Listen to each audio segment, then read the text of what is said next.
Hello, everyone. This is the wrong thing. Let's get over here. There we go. What's going on, everybody? How is everybody doing? Is everybody surviving the snow apocalypse? If you're up in the Northeast, I know we're doing fine here. No complaints as far as we go. Spent a lot of time shoveling snow, so I don't know about you guys, but for everybody that's already here, how's your night going? How are you doing? How were you affected by snowpocalypse? Are you up in the Northeast? Um, yeah, I don't know. It's interesting, right? I saw a lot of things on social media about people. They're like, "Oh, you guys would never survive in the the Midwest or things like that," and it's like, oh, sure, because they're like judging the fact that there's like a state of emergency and roads are shut down and everything. But I don't know. Here's the thing about stuff like that. Uh,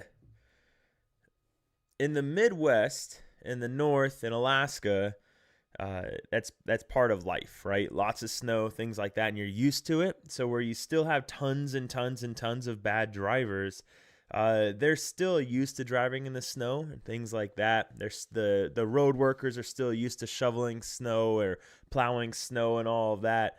But right now, in the Northeast, at least in the Delaware region, I don't know how it is like further north, but like it's new, right, to a lot of people. All this ice and everything. So I think you kind of have to do a state of emergency where people aren't used to it. But I don't know. I think it's the right decision. As much as it sucks, right? But I don't know. For some people are thankful because they don't get more work. But I'm sure hospitals are thankful because hospitals see less people. So that's really good. My camera is not working the way it's supposed to. But is it? It is working. Okay. But yeah, how's everybody's night going? That's not what we're here for tonight. Talk about snowpocalypse, but yeah, how's everybody's night going? We're going to rank some more cards. We didn't get very far the other night. But we're gonna knock out a bunch tonight. All right, we're gonna knock out a bunch. We're gonna get started on the other colors, and just kind of cruise through it, I guess. Using Mushu Report, I wanted to use the Lorcana website for all of them, but the Lorcana website isn't updating over the weekend because they're not working, right? They're not working on the weekend, so there's no updates to be had for that. So we're having to use Mushu Report, which is fine. Mushu Report's top tier, so definitely not upset about that. But yeah, we had a good time the other night. We had a lot of conversations. Some people really agreed with some things I had to say. Some people really did not agree, and we kind of influenced the rankings of a couple cards. I know Tigger was a pretty debated one. Boy, what's going on, Seth? How you doing, brother? Yeah, Tigger was the most debated, controversial one the other night. People were not happy with how I rated that, but I had originally had it down here in D tier, but some people agreed with me on that one. Some people definitely did not. They wanted it up in A tier. Others said C, so we ended up moving him to C tier, and that's kind of what we're doing here. I could make this into like YouTube videos, but I think it's more fun to have the conversation with you guys, especially when you guys come up with, I don't know, something I'm missing about the card, right? Something that I might not be seeing that you guys see, things like that. And it's also fun to kind of look back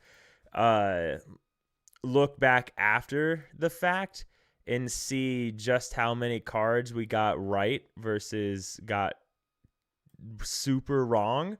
But yeah, so maybe we'll do that again. We did a stream like that for the last set. Maybe we'll do a stream like that for this set where we'll go back and see where everything sat at.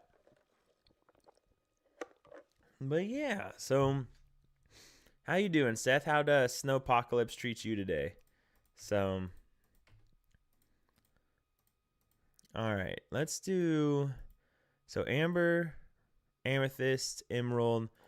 All right. So what we're going to do, because we can't, it's no longer going to be organized because the Lorcana website's not updating correctly. And because it's not updating correctly because they're not at work, Dreamborn's not updating. So what we're going to do is we're just going to grab a card.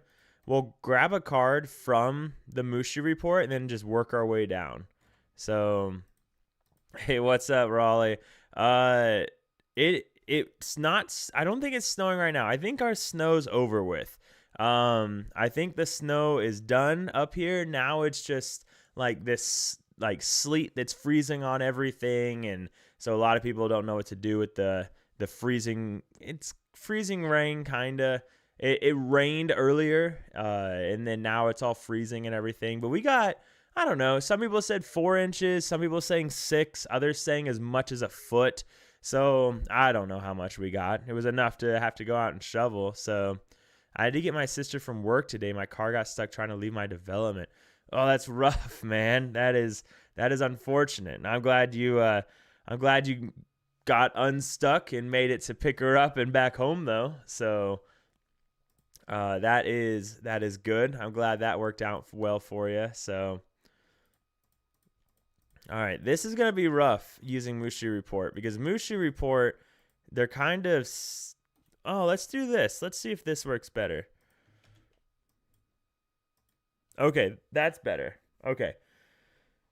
That's better if we actually go into each card, click on it here instead of clicking on it here from this page. So that's what we'll have to do for each one. But we might as well get started. Might as well rate some cards, and we'll start with this one because it's I think it's one of the most recent ones we've gotten today.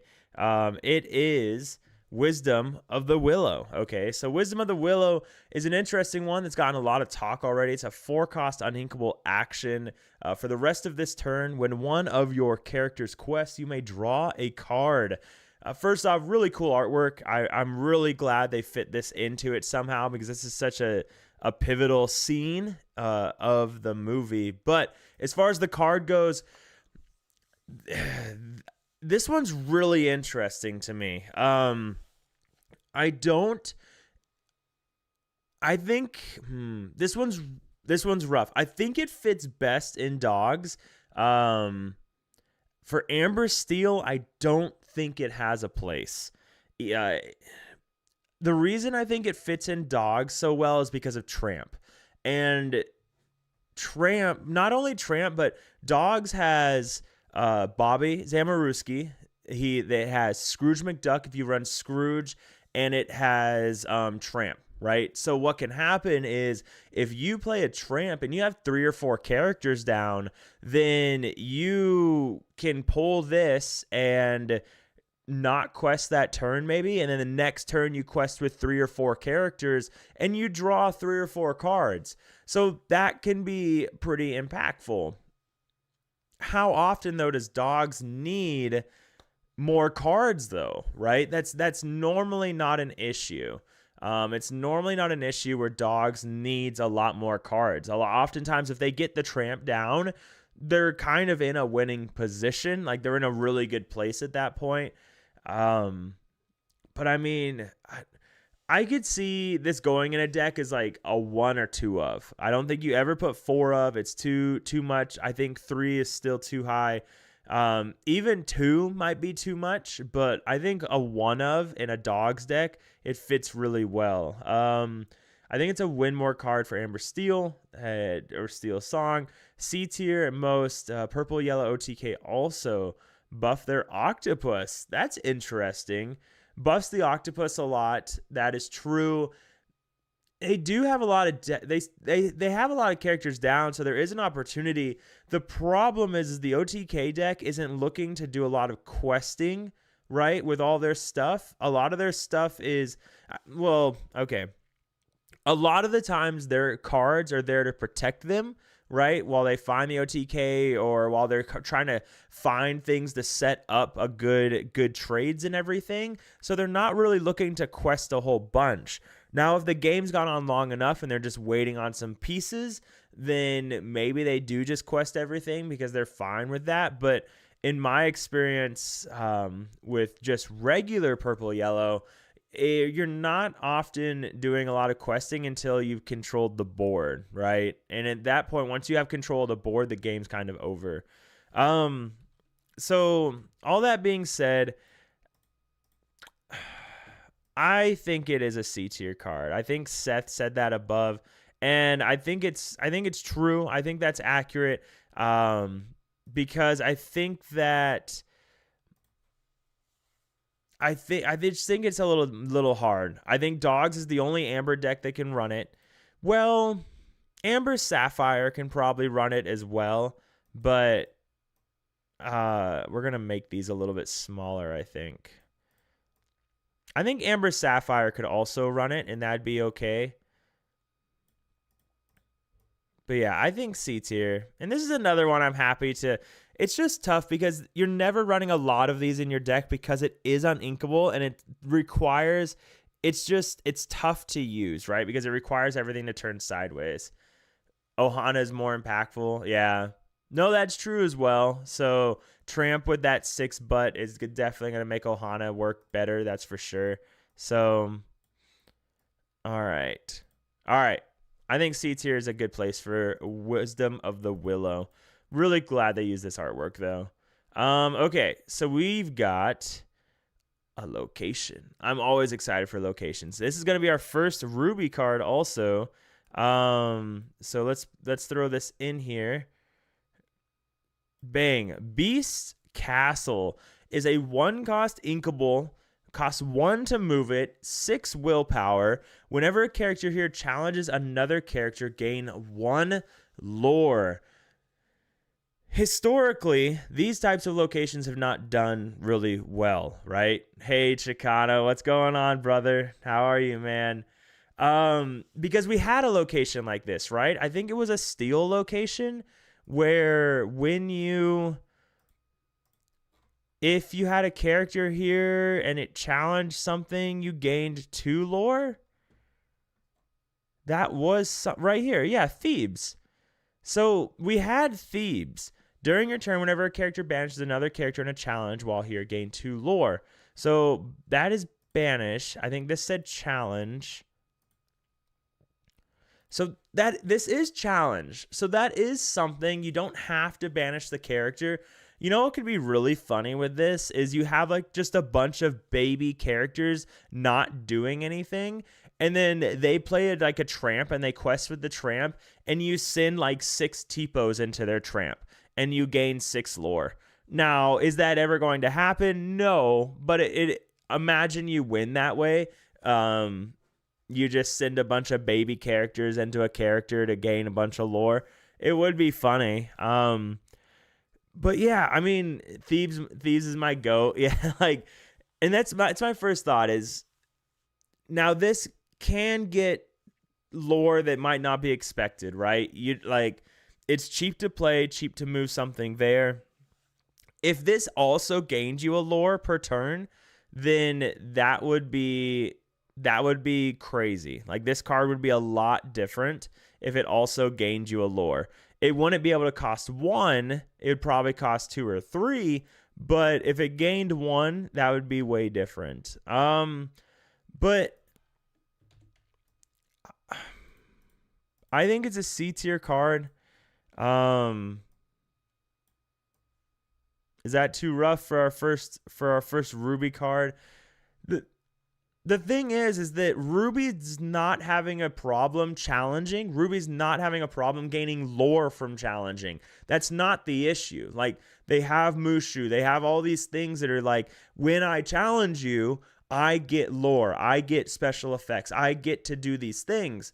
That's not their problem. Beast Castle doesn't answer a problem for them. The problem for them is draw. The problem for them is their opponent turning their card sideways. If this card gains you 1 lore, that would be motivation for your opponents to turn sideways to have to take this location out. But they don't care because you answer this location by just not turning sideways. So yeah, that very unfortunate. I think that is very unfortunate. And maybe we've seen something in Ruby that we're going to look at that is motivation to turn sideways. But right now, I think maybe you could run like a Ruby Steel location challenge deck to do something, right? They have to turn sideways a challenge into your other locations. Would it work in a red green burn deck? What's up, Josh? How you doing, brother? A red green burn deck. So this location in particular, I maybe are you? I don't know how, right? Because again, a red green burn deck. I honestly I don't even know what that would look like. If I'm being honest, because green doesn't have.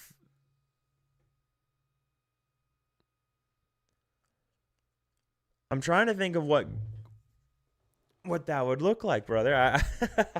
So that one's a new one for me because when I think of burn, I'm thinking like especially amethyst with those cards like gathering knowledge in white rose and things like that. So and I see you said or amethyst, but I don't think it would work in that type of deck either, though. Just because you can just set it in my suitcase. Yeah, it is. I'm wearing my wife's Christmas present. This is the other one, right? But this one's Chip, right? Yeah. But yeah, I don't know if it would work in something like that because again, the whole idea behind the deck is you want to be challenging. In a burn deck, you're not challenging anything. All of your characters that you have in that kind of burn deck are already questing for at least for one. So why challenge anything? You just turn sideways and let them challenge you, right? All right. This guy is not in English, so we'll move the image right here. And then, okay. Yeah. So 5 cost Inkable, Fangmire, Icy Officer is a 4/4/2. When you play this character, you may return one detective character from your discard to your hand. Okay, and then he is an ally and a detective. So my first thought is, of course, going to be a blue yellow, so a sapphire amber detective list. And that was something that I was playing around with the last couple weeks, and it was fun. It was enjoyable. Judy Hopps is just incredibly busted card that's super good. But so this could fit into something like that. That being said, it's uninkable and it's a 5 cost uninkable 4/4. So it doesn't trade super well into other 5 cost characters. Other 5 cost characters will trade into this and live. Whereas so you lose your character. Yes, it comes back to your hand from your discard to your hand. And I just don't know if that's enough. Now, Amber, Sapphire, one of their downfalls is their ability, like card resources. So trying to draw. So this does help with that. But I don't think it helps enough to go super crazy with it. Like I think C tier is appropriate for this. Yeah, exactly. So it does work well with blue yellow, and I think that's the only list that it's going to work in is blue yellow. And that really limits its playability, right? Because this is only going to work in a detective deck. I mean, maybe there's an Amber Steel detective list, right? But I don't think you can run detectives without Judy Hopps, right? I think that's so you have to be running Sapphire, which means you have to be running Sapphire Amber.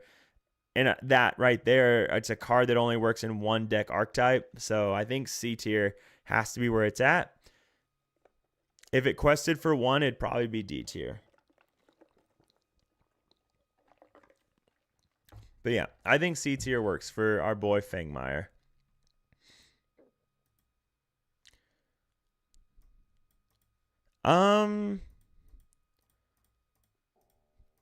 For the blue yellow detective slot, let me see if I have the list in here. This is what I was messing around with. So, Genie and Donald Duck. So both detectives that you could do. So their 5-cost slot is not bad. Like Donald Duck is a great 5-drop. Genie's a great 5-drop. Now I would like, so that, yeah, I would argue that both of these are better than Fangmire. 4/7 is a huge body that quests for 2, and Donald Duck ramps you to Stitch. So yeah, I think way better, and they're both inkable. So yeah, I think C tier, borderline D tier. So I hate yellow and red cards, always uninkable. Yeah. All right, what did I pick up? Yao. I think Yao is pretty interesting. I saw him earlier, so this one I am a little bit more familiar with. Yao is a 4-cost uninkable 4/3/2. Oh, I'm scared. During opponent's turns, this character gains resist +2. So this is actually pretty neat. Like really cool effect. That is a really cool effect. Questing for 2, it's really difficult to deal with because you have to have one character to send into this, most likely. Otherwise, you're sending in, gosh, you couldn't even send in a Calhoun and Rafiki, right? Because those are only 3 strength. So that's not even going to be enough, a Calhoun and a Rafiki. So this guy is just going to sit there and be so incredibly difficult to deal with. And that's powerful, right? Because he's questing for 2 also. So it's just a tough guy. Like he is tough. There is ally synergy, so maybe you can run it in a Scar deck. So now he becomes a 5/3 with resist +2. I would never sacrifice him with Scar's ability, but maybe if you had to in a pinch, you could. But yeah, he trades really well. He's incredibly difficult to answer. Yeah, exactly, Seth. He's a lot like Rhino, except his resist doesn't go away. So it gets around like MMS, right? Now, and what I mean by that is if you're against a Rhino player, then you could play MMS to get rid of their resist and then trade into it. You can't do that against Yao, right? He would still take the 1 damage counter, but he doesn't like lose his resist out of that. So I think it has to be a B tier card, right? Like B tier, borderline A tier. The reason not A tier is like, I don't think he could be, because he's just a bruiser, right? He's just a bruiser that's going to quest away, and that's all he's going to do, right? You're almost never going to challenge with him. You're just going to lay him down. He's going to sit there and he's going to quest and gain you a bunch of lore. But he's going to quest really good. Like that's the thing. So he would work really good in green purple, to be honest. Like a green purple Genie deck, that is just questing. Because but then he's sitting there against Genie though, right? The 4-cost Genie. So that's a difficult slot, but no, for sure B tier, no matter what. I'm just the wheels are turning on where he could fit in and fit in best. That's what's going on right now. Yeah, I like this card though. Definitely one that I'm going to mess around with. Oh my God, yes. And he's a common. Yes. This is possibly one of the best cards in sealed or in limited. If you see this in draft, take it immediately. If you're playing sealed, put it in your deck immediately. So very, very good point, Seth. Okay, our next boy, the new Maui. We have Copper, wrong place, Ruby. We have our boy Copper. Copper is a big boy. He is a 6-cost inkable, so 1 more than Maui. He's an 8/5 rush and reckless. He is a hero. So first thing that's really important about this is anytime you see hero, you have to be aware of Hercules. So that is a big deal. Hercules all of a sudden could get a lot more powerful because of this card. I mean, imagine you see a Hercules come down and then all of a sudden you have to be worried about a freaking 8/5 monster of a card coming into the field and just obliterating anything, almost anything you play. Like this guy, back when Chernobog was, in or core, could almost trade into a Chernobog. Like that's insane, right? With a Lumiere on the field, he could trade into Chernobog. So I think this card's really interesting. In red-blue, you could go 2/4/6 and you could play this on turn 3 to literally trade into absolutely everything. So Gingle? Is it Gingle? I think it's Gingle. It says S tier off the bat. Seth says B. This card is probably the best red card so far. Interesting. I got to admit, I'm not a huge red player, so I haven't paid a lot of attention to the red cards. Ruby's probably the least I've played of any color pairing in my history of Lorcana. Jingle. Okay, cool. I almost said Jingle and then okay. So you always got to stick with your first answer. But yeah, I think he's really good. He has a place. He could fit in blue-red. I think I'd be interested to see what people do with blue-red this set. Maybe this card is a good answer. It allows them to do some other things. Maybe they can go with a more challenge-based deck. I'm not sure, but so that's something. I don't know if red-purple ever runs it in any kind of red-purple list because he's not questing for anything. But again, red-purple's already running Hercules. I mean, blue-red being able to play this on turn 4 is comical on its own. So, I just don't know how much this card would see play, right? Because I'm trying to think back to the weaknesses that red decks had this set. It doesn't help Ruby Steel. Like, it doesn't help Ruby Steel with anything because, again, it's the same as the location. Ruby Steel doesn't have a problem challenging. It needs you to turn your character sideways, and this doesn't help Ruby Steel do that. Did you need Cindy 2/4/6? Maui at 5 is a big difference. Aggro is still roll. Yeah, and that's true. So, I don't know because so if you go into your turn 4, you're not playing this for 2 more turns if you don't see Cindy. I do think that B tier is a good place for Copper because again, I don't know exactly what deck is going to be running it. Like the implications are really good. I don't know. I think you can make an argument for putting it in C tier, but we'll go ahead and put it in B tier. By the way, how's my volume going? I realize it's a little high in OBS. So let me know if I need to turn it down a little bit. But we'll put it in B tier because it is a card that has to be respected, right? It clears a Clarabelle, into green decks, which is a big deal.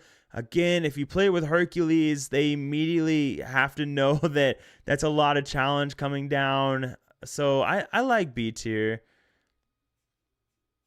Aggro will still slow roll you if yeah, and that would be my worry. It's a little slow if you don't have Cindy, right?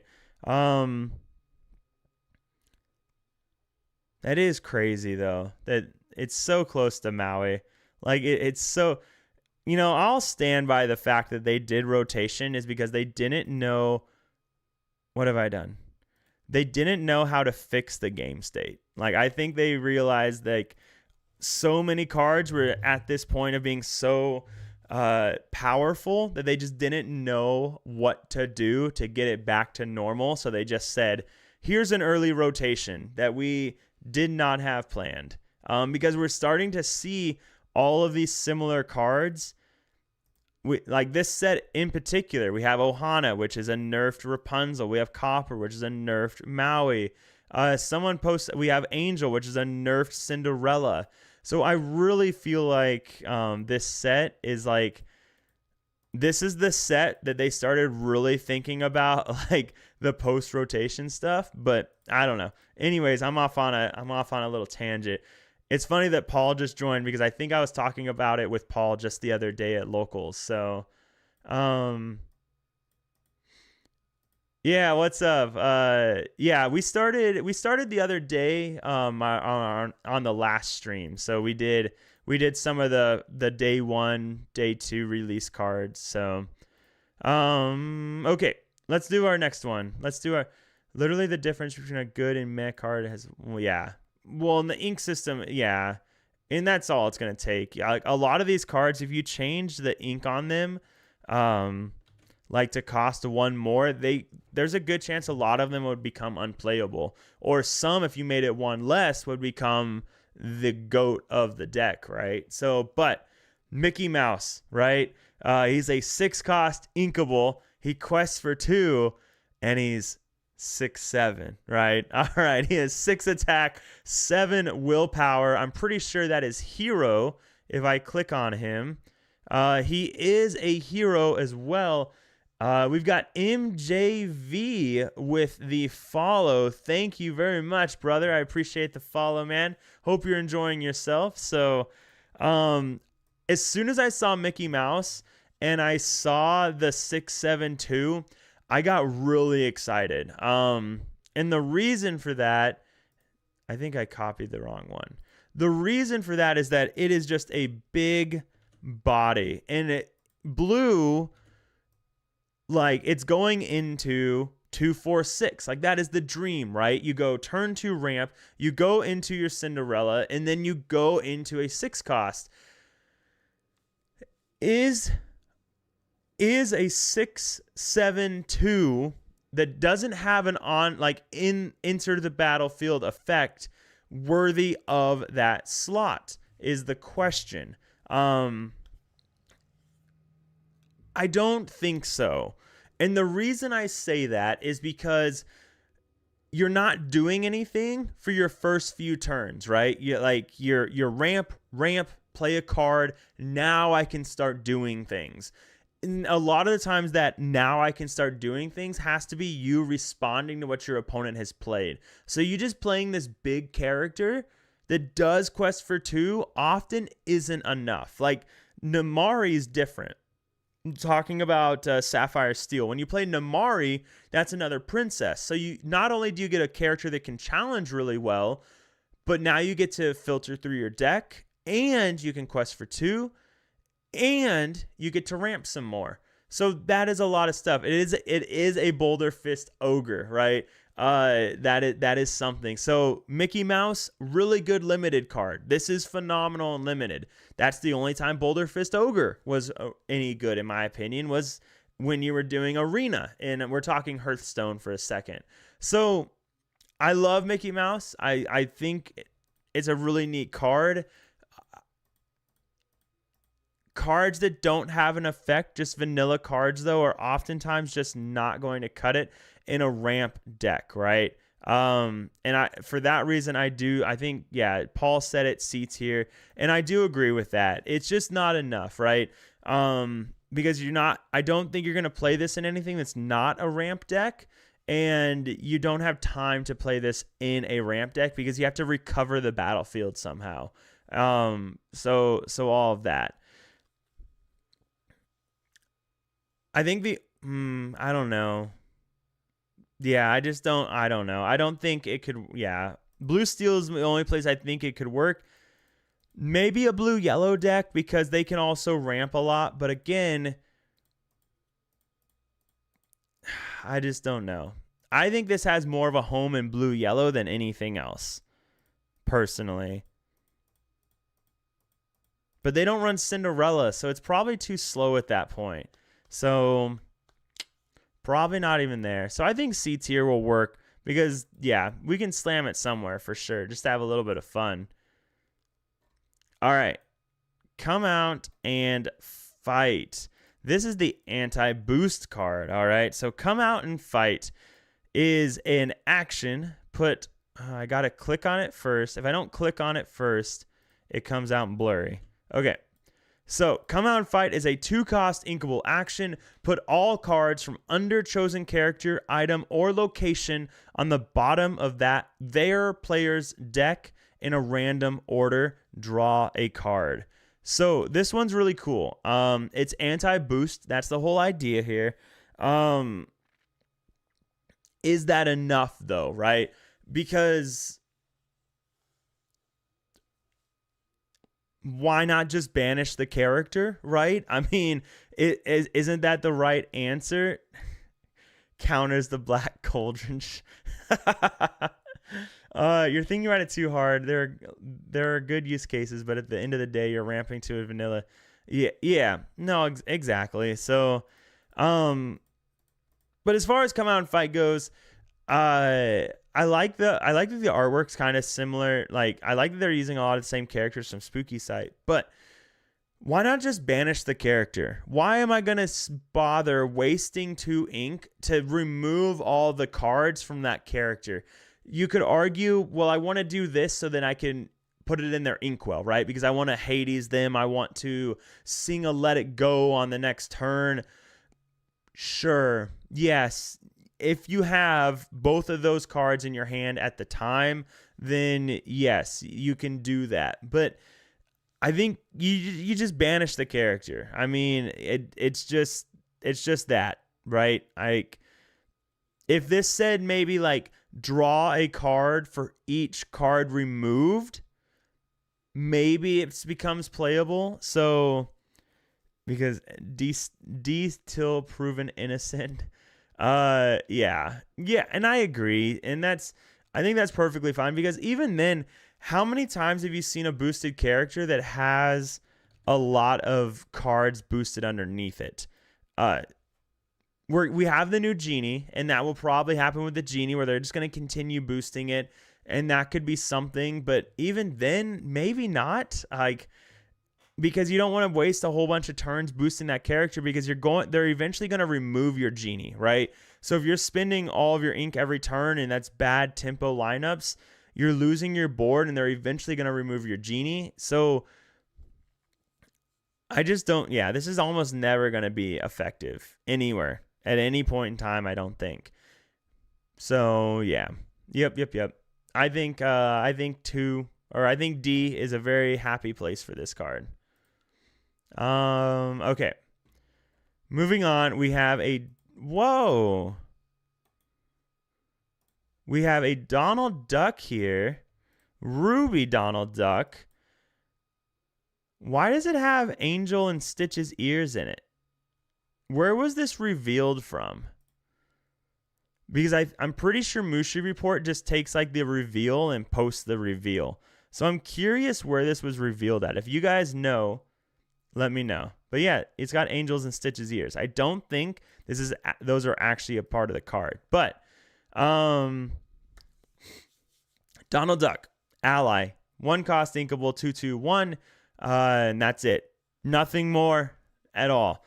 I am curious though. I do want to look at something. If we go to cards and we go to core, I know that doesn't include Winterspell. But how many Donald Ducks are there? And the reason I ask is because the nephew's piggy bank. If you have a character named Donald Duck in play, you pay 1 less to play this item. And then for Donald Duck, for each item named the nephew's piggy bank you have in play, you pay 2 less to play this character. But anyways, just some hijinks there. Yeah, you could shift Donald Duck on turn 3 now. So that's cool. You could run it in red green and shift Donald Duck. So that's cool. You could shift this Donald Duck when you play this character. If you use shift to play him, each opponent loses 2 lore. So that could be something. While a character has 10 or more lore, this character gets +6. Okay. So he could turn into a meat stick. realistically, is it going to see play? It's a 1-cost 2/2. Looks like red blue might be back simply because of Donald Duck. Like, I guess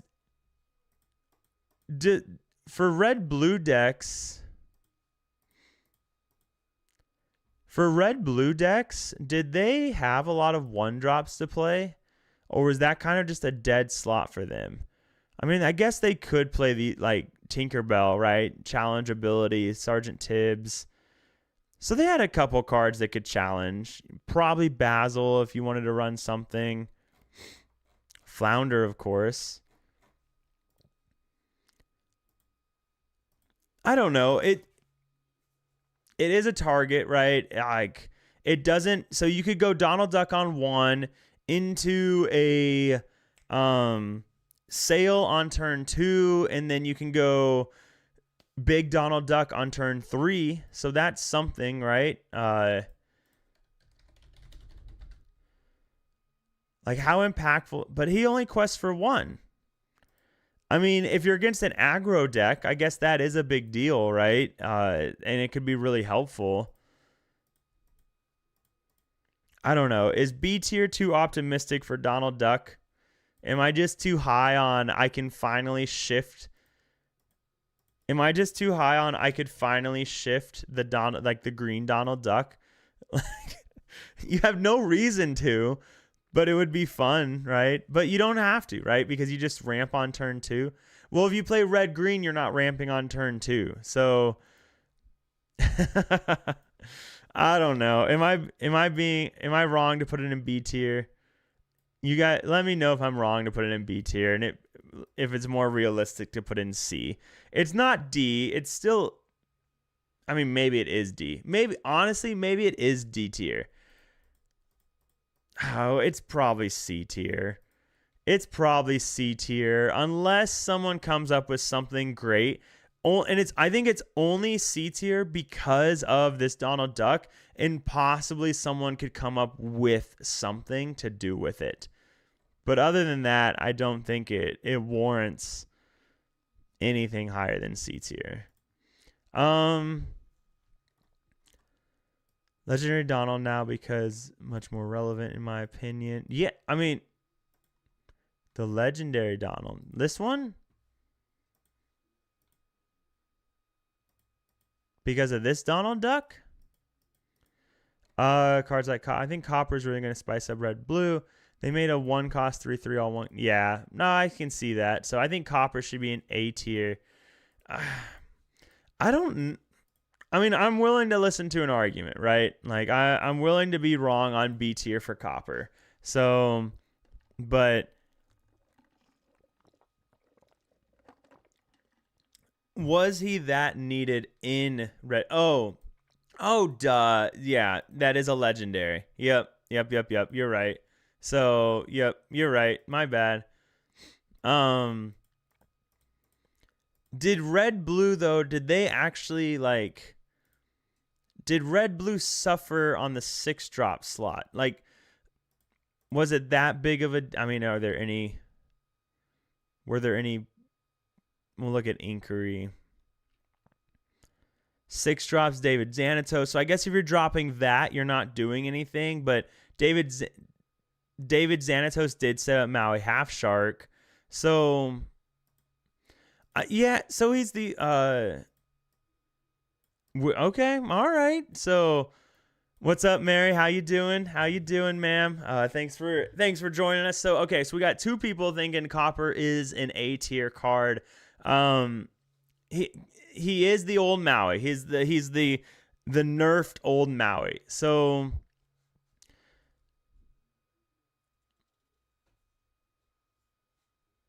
I mean, yes. So my problem, so I think if he sees any play, it's probably only going to be in red blue, because in Ruby Steel he doesn't do anything for Ruby Steel, right? I mean, other than just being a big annoying body.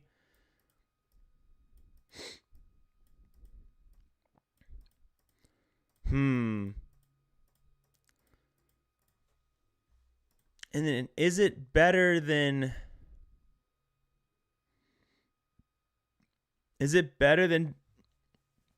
I mean, would you run Copper over David Xanatos? Like, giving Maui Half Shark Rush is a pretty big deal, right? But I didn't play much Red Blue.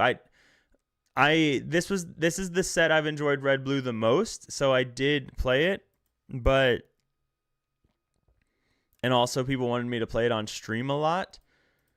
Red Yellow. I do forget about Red Yellow. I do forget about Red Yellow with the Ruben combo. So that is something with Mulan. So okay, we'll come back to Copper. We'll move on. I'll put Copper in the middle here as a reminder to let's come back to him. All right, we'll come back to him. We can talk about him a little bit more. So, and we can entertain that idea. But let's talk about our girl Gigi here. So Gigi's an interesting one because some people are really hyped about her, talking about how Gigi is going to replace Lexington, right? So Gigi is a 3-cost inkable 2/4/1 with alert, and because she is so pretty that while this character has no damage, she gets +2. I do not, under any stretch of the imagination, believe that this is worthy of replacing Lexington. Now, yes, you can't always challenge with Lexington because your hand is too big, but he is still a 4/4 character. Gigi, the moment she challenges into something, becomes a 2/4 character with damage. And yes, she readies then, but Chris, you think Gigi's better. So you're on that boat, right? You think that she's better than Lexington. So, I mean, and this has been a debate, right? That she is or is not better than Lexington. And if she didn't lose the +2 challenge, oh, that's not +2 challenger. That's just +2 period. She's like a Lawrence. She's a buffed Lawrence. Well, Lawrence quested for 2, so never mind. But she has that Lawrence effect, essentially. I think Amber Steel could best use this card because they have cards like Penny and a lot of Amber cards that remove damage. I just don't see why I don't know. Removing Lexington just feels not good. I hate Stone by Day. I think the ability... GG only better in Infinity where you can play Popsicle. So in Blue Steel, okay. Only reason she is debatedly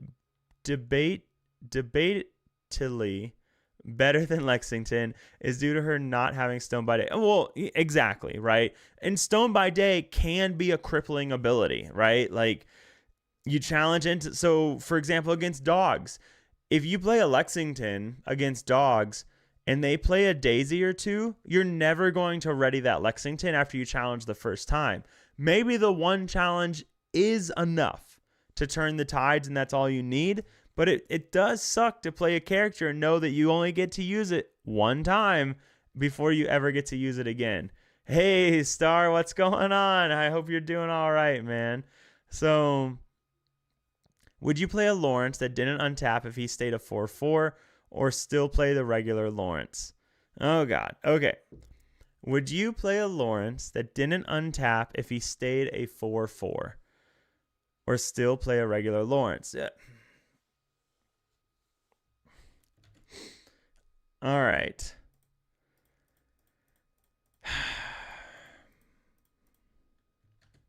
No, that's not what I wanted to do.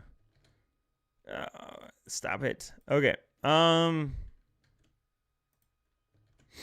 Okay.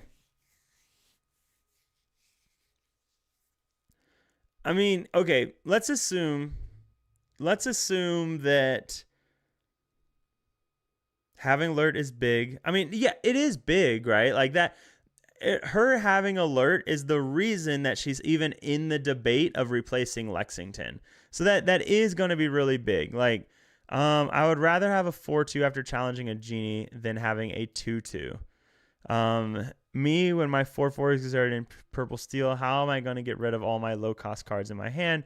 I think Purple Steel and Core, then yeah, Lexington is better. But I think if I'm playing Amber Steel, I want GG instead because of the alien synergies.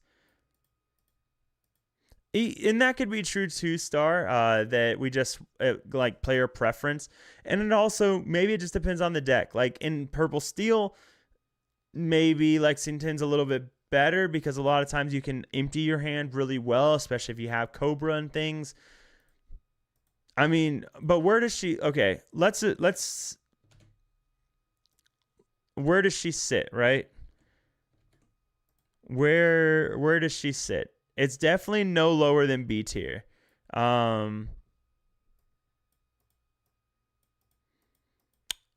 That's true. That is very true as well. That she does pair with the Lilo. So the Lilo, of course, is the one that gives Challenger to everything. Not this Lilo. This Lilo. And whenever this character quests, chosen alien gets Challenger +2. This character can challenge ready characters. That is a big deal because now... okay, so if... hang on, let's do some math. So, okay, we got a couple B tiers. So we're gonna do some Prince Philip shift math, okay? So if we...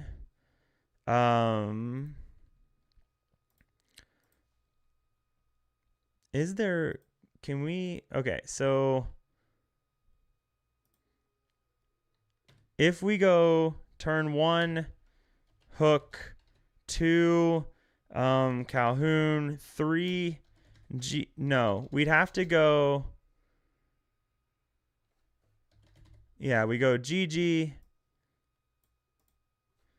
and then we go Lilo, and then we go...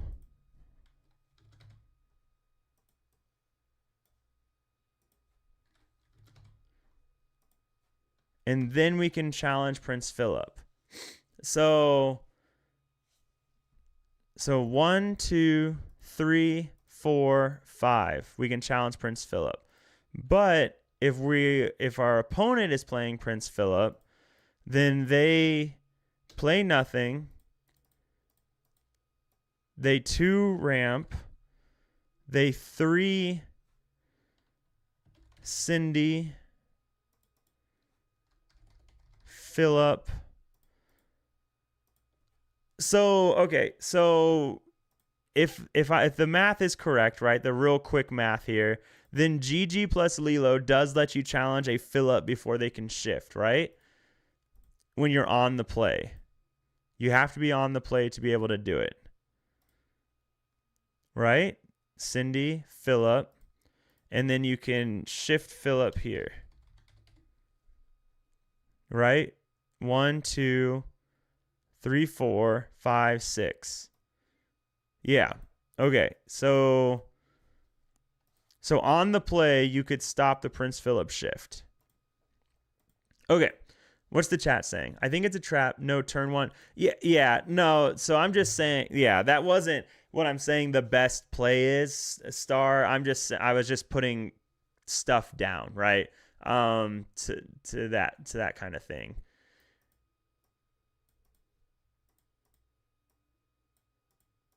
Oh, that's interesting. So, okay, so it would have to be Gantu. So it would have to be Gantu. And then it wouldn't even be the GG. Because if you use GG doesn't have rush, so she can't. Oh no, you could still challenge. So yeah, it wouldn't matter how to do it. So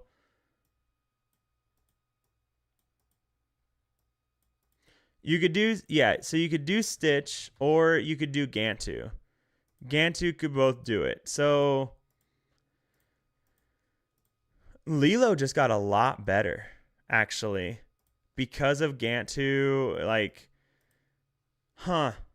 that's really interesting, actually. I wonder what's happened to her Enchanted. Okay, we're going to go off on a little tangent for a second, guys. So bear with me. I apologize. I just want to see if her Enchanted prices have gone up at all. They have not. They have not gone up. That's surprising to me. I really thought they'd go up. Okay. How to join membership. What do you mean, Edwin? What's your question?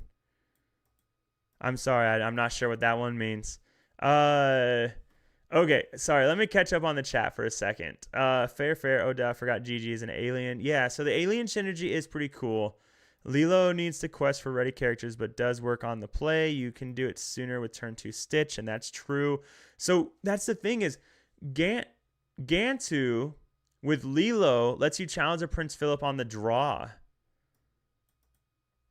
So, yeah, exactly. Gantu for on the draw.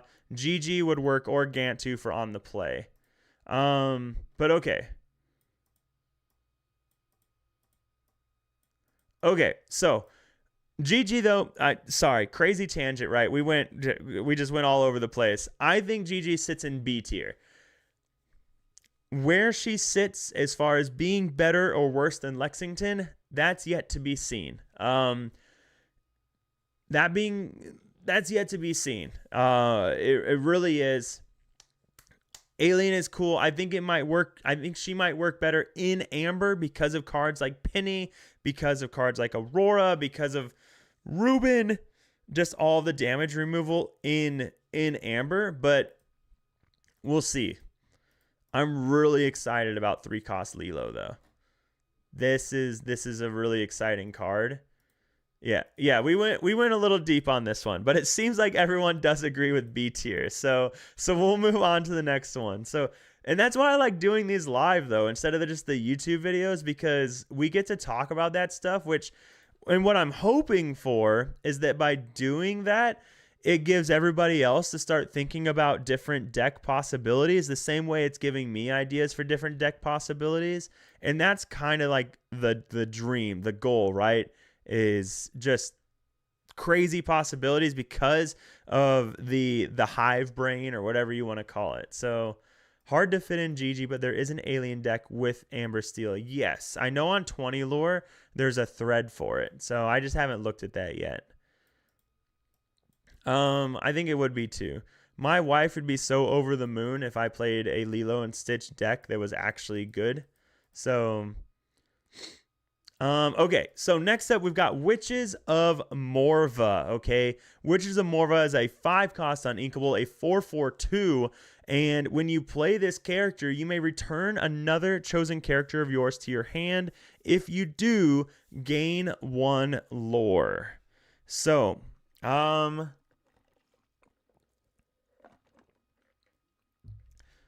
it's unfortunate again that this is not a 5/5. This effect is pretty cool, right? You get to return a character, you gain 1 lore, so you could bounce something like a White Rose. You gain a lore for playing the White Rose, you bounce the White Rose to your hand, you gain another lore, and then you play the White Rose and you gain a 3rd lore from that White Rose. Meanwhile, you have a 4/4/2 on the board, so that's probably going to quest for 2. So this card inevitably nets you 4 lore that way. Also, another way to look at it is that White Rose would quest, and then you bounce it. So there's 4 lore out of just that White Rose because of Witches of Morva. So that can be pretty cool. I think that can be a pretty neat idea and something you could do. Questing for 2 is nice. I hate that she doesn't trade well, though. That being a 4/4 is just rough for a 5-cost. Couple C tiers, close to D tier, so really not high on Witches of Morva. Before we rate this one, I know I've seen these characters. I just don't know what movie it is. Like, I want to say Black Cauldron, but that also just doesn't feel right. Like, what? Oh, it is Black Cauldron. Gosh, I knew it. I shouldn't have doubted myself. So, okay. Agree with the card, but yeah, this is not taking any of the uninkable spots in Amethyst. That's a good point, right? Amethyst already has a lot of uninkables. So where would that's the question you have to ask yourself, right? When you're building a deck is the uninkable that I'm willing to put in it worth the other uninkable? It's not replacing a genie, right? So that's out of the question. It can loop with itself. If you have two, you're right, James. It would loop with itself over and over and over again, netting you 3 lore each time. So that is something as well. Imagine losing to a looped Witches of Morva. That would feel really bad. I don't know though. A 5-cost uninkable is just a lot to chew on, right? Amethyst is Sapphire is willing to do that with Hades because of how impactful Hades is. It trades well, it has a big butt, it quests for 2, it removes almost any character in the game. Something like that you can put up with. A 5-cost uninkable that it doesn't gain you tempo can be rough, right? Because yes, you're gaining lore, but you're not gaining any tempo from that necessarily, because a 5-cost 4/4 is not trading really well with a lot of the board. So yeah, purple steel is always going to be strong in the post rotation, especially even pre-rotation. I think there was 1 or 2 sets where Amethyst Steel wasn't a super strong deck, but Amethyst Steel is not going anywhere in this post rotation. And as we just saw with the new aliens and the 3-cost Lilo, this may be its way to get back on top of green blue. But yeah, I think C tier works for it though. I think C tier works very well for Witches of Morva. It seems like everybody else has that same thought as well. If you're looping your witches, you're probably already losing that game, or else something has gone horribly wrong for your opponent. And that's probably true as well. All right. Okay, moving on.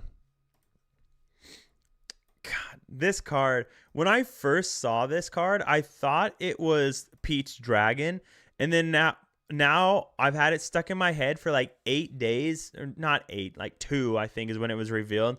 A dragon, I swear I saw a dragon.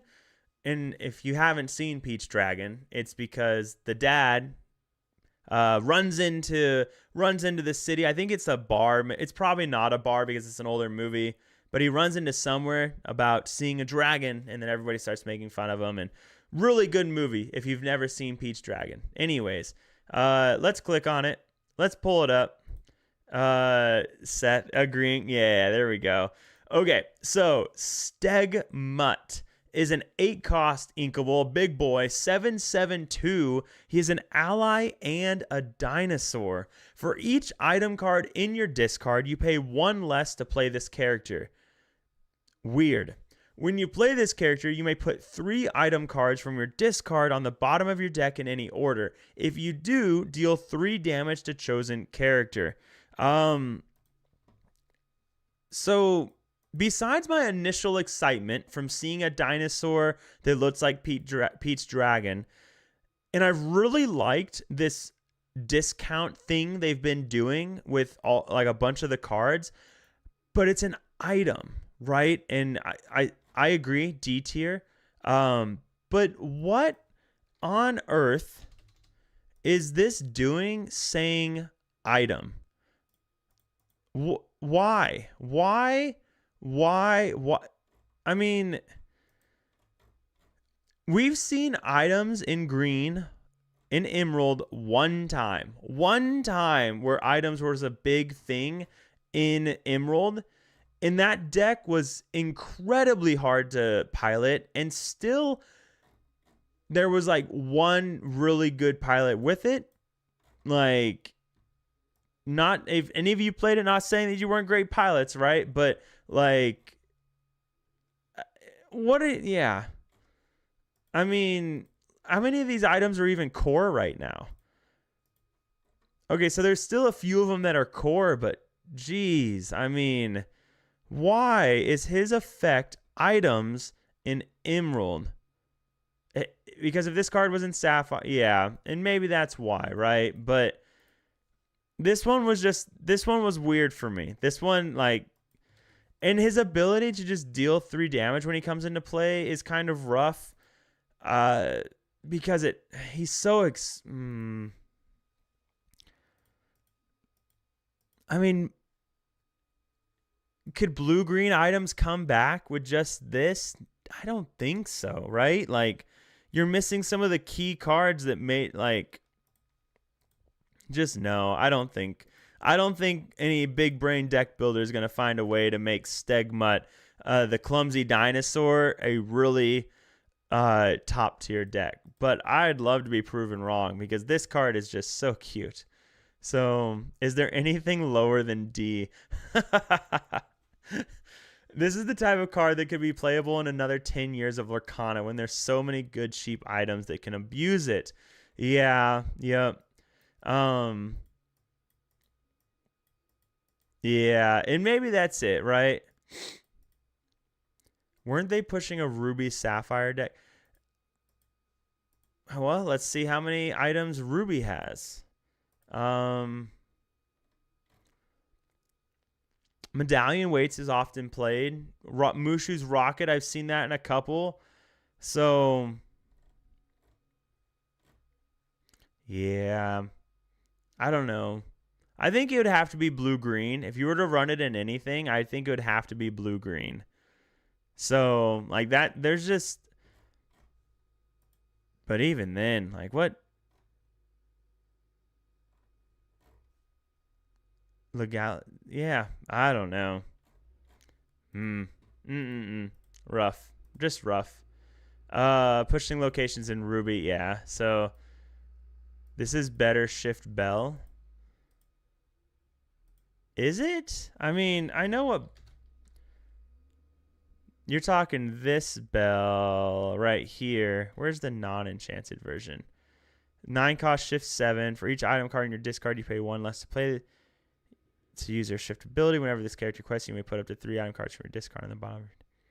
No, I would think this would still be better. It's questing for 3. It's questing for 3, and that ability to gain lore, you're potentially gaining 6 lore when she quests. Like, I think Bell would still be better than Stegmutt. Yeah, I think Bell would still be better than Stegmutt.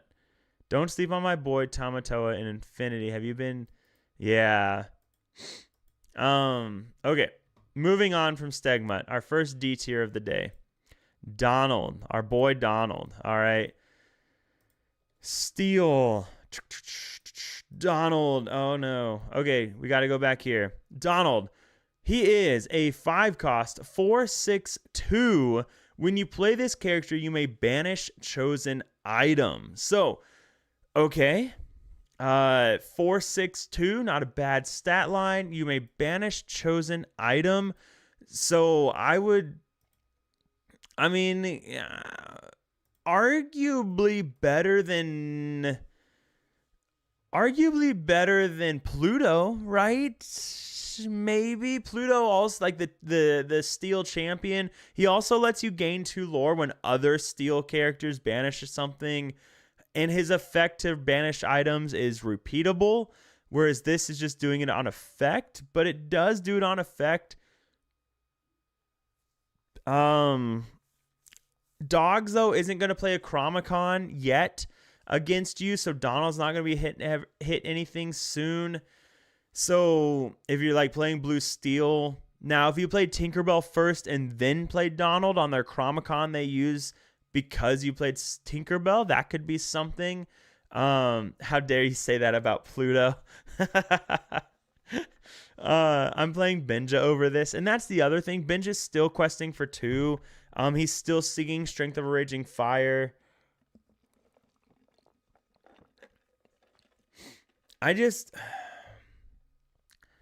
He is a hero, works with Hercules, so that's something, right?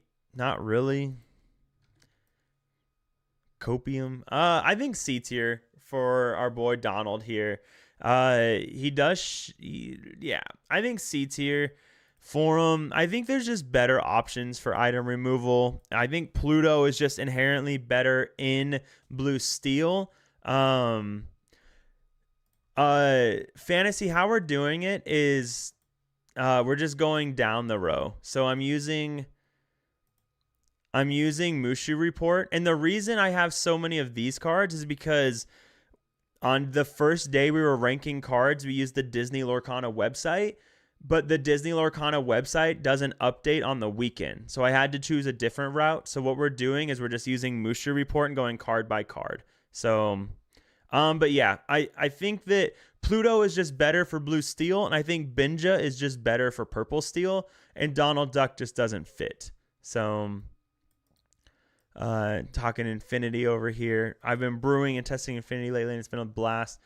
I mean, there's good reason to explore Infinity now.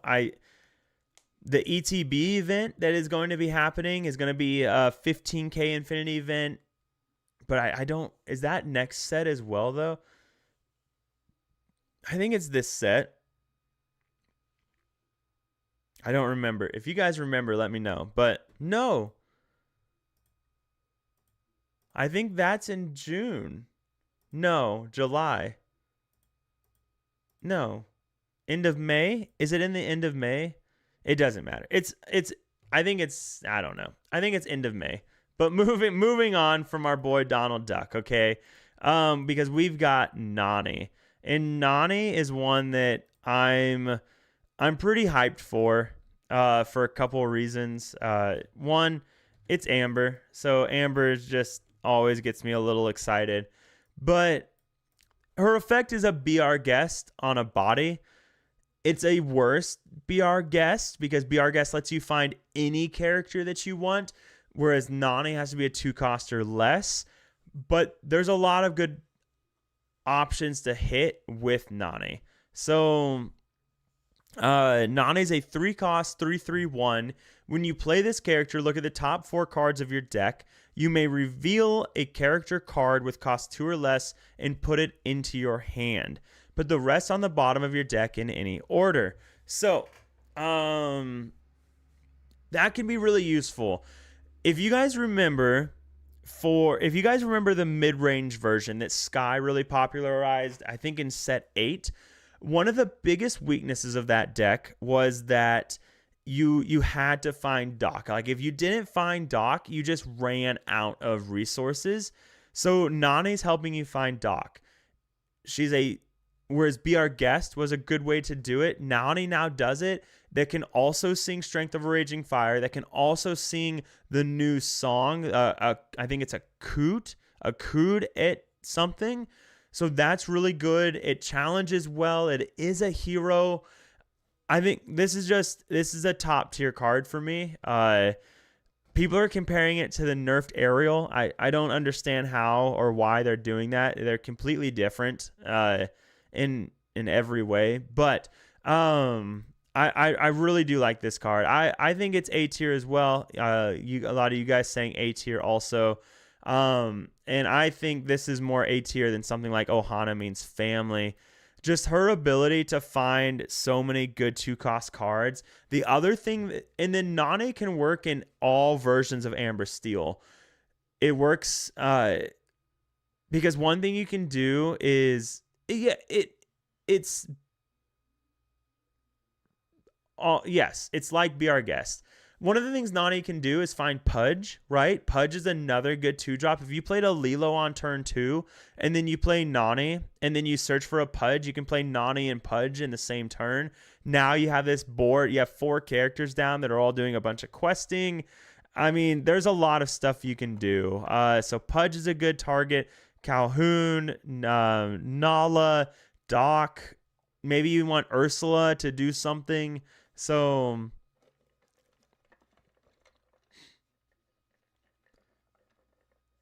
All right.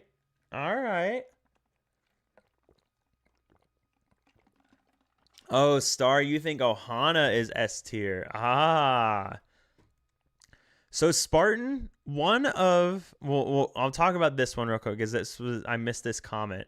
I'm worried about Amber Steel aggro this set, and the reason for it is because Dogs is getting so much better. And Amber Steel aggro, you can ask Paul, he's in here, really has a hard time against Dogs, especially now that they're running 4 Under the Seas. And the reason it gets a lot better is because now with Pudge, they can go 1 cost into Lilo plus Pudge and then play Tramp the next turn and then find whatever they want. So they can play a turn 3 Tramp. And that can be, is it a turn 3 Tramp? No. Yes, because Tramp's a 6 cost, right? Tramp's a 6 cost? Yeah, no, it's a 7 cost. So, okay, so never mind. Ignore me. They cannot do a turn 3 Tramp, right? Because they go 1 cost into Lilo plus Pudge. That's 3 ink, or 3 characters, 3 ink. Okay, so they can't do a turn 3 Tramp. Okay, never mind. Do I think Pudge still works in Dogs? Yes, but that gets a little bit better.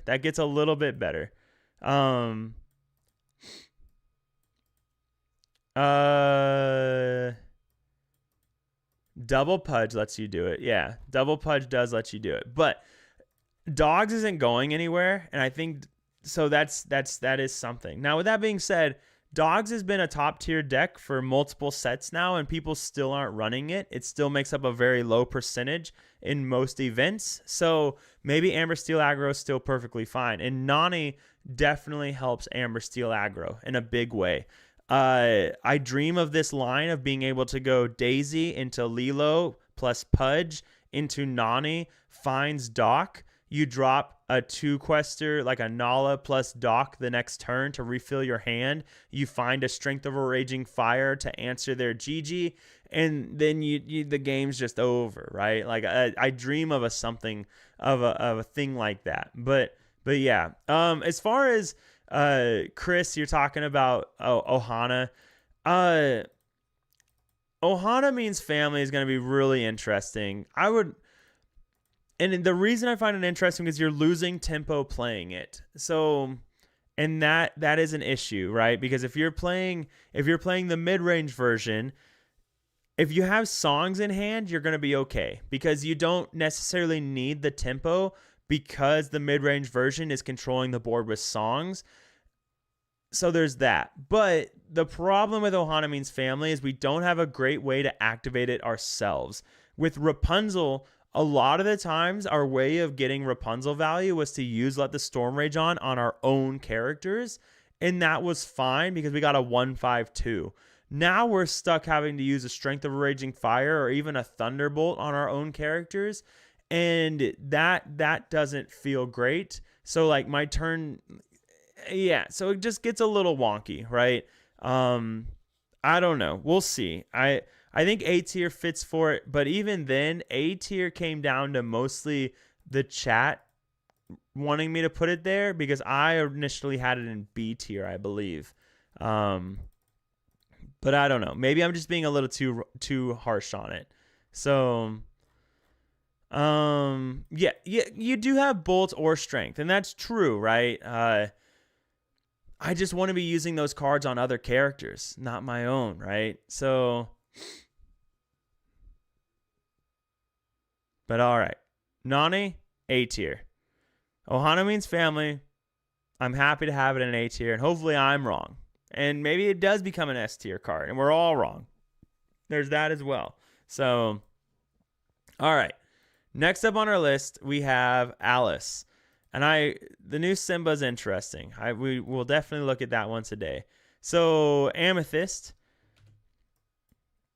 Alice is not in English. So Alice is a 4-cost inkable. So Amethyst got an inkable card. Congratulations, Amethyst players.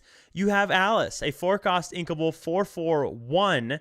And she is a boost 2. For those of you that are new, again, boost is the mechanic. When it's boost 2, you can pay 2 ink to move a card underneath your character, and then you can use the effect. So in this case, Mystical Insight, whenever this character quests, put all the cards under her into your hand. Well, that's kind of a cool effect. So it's a really bad genie. Essentially, it's a really bad genie. So green purple could abuse this. Green purple could abuse this, right?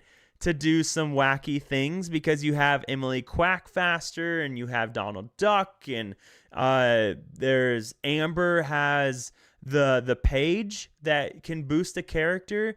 So there's ways to multiple boost Alice in one turn. But I look at a 4-cost uninkable 2/4 evasive that quests for 2 and draws a card, and that's a heck of a lot better. So I can't. It's not D tier. I don't think you can put a card in D tier when it says draw. It's a character that says draw a card. So it's not D tier, but I think C tier is more appropriate. You kept saying Pudge. Who is he? That? Oh, Chris. We'll get to Pudge. Yeah, we didn't do Pudge the other day, so we will get to Pudge. I'm very excited for Pudge. We'll get there. He controls the weather. Alice is B tier at best. Okay, 2ing for 1 card. I saw some people excited because after maybe he replaces Genie after he rotates. That's true. So C tier it is. Yeah, C tier. All right. Sweet.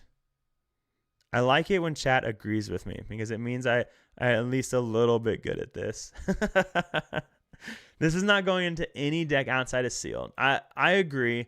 I would love to see some green purple deck abuse the boost mechanic on it, but we'll see. I think even boost 1 could have been appropriate for Alice, because it wouldn't have made her overpowered, because you still, even with boost 1, you still wouldn't be playing her, I don't think, but it would at least make it somewhat better, but boost 1 wouldn't have been like, yeah, this is an S tier. It wouldn't have even been an A tier card with boost 1. But draw's a dangerous thing. Anytime a card says draw, you have to be a little bit careful when you're coming up with it. Oh man, I just realized my face is in the way of these.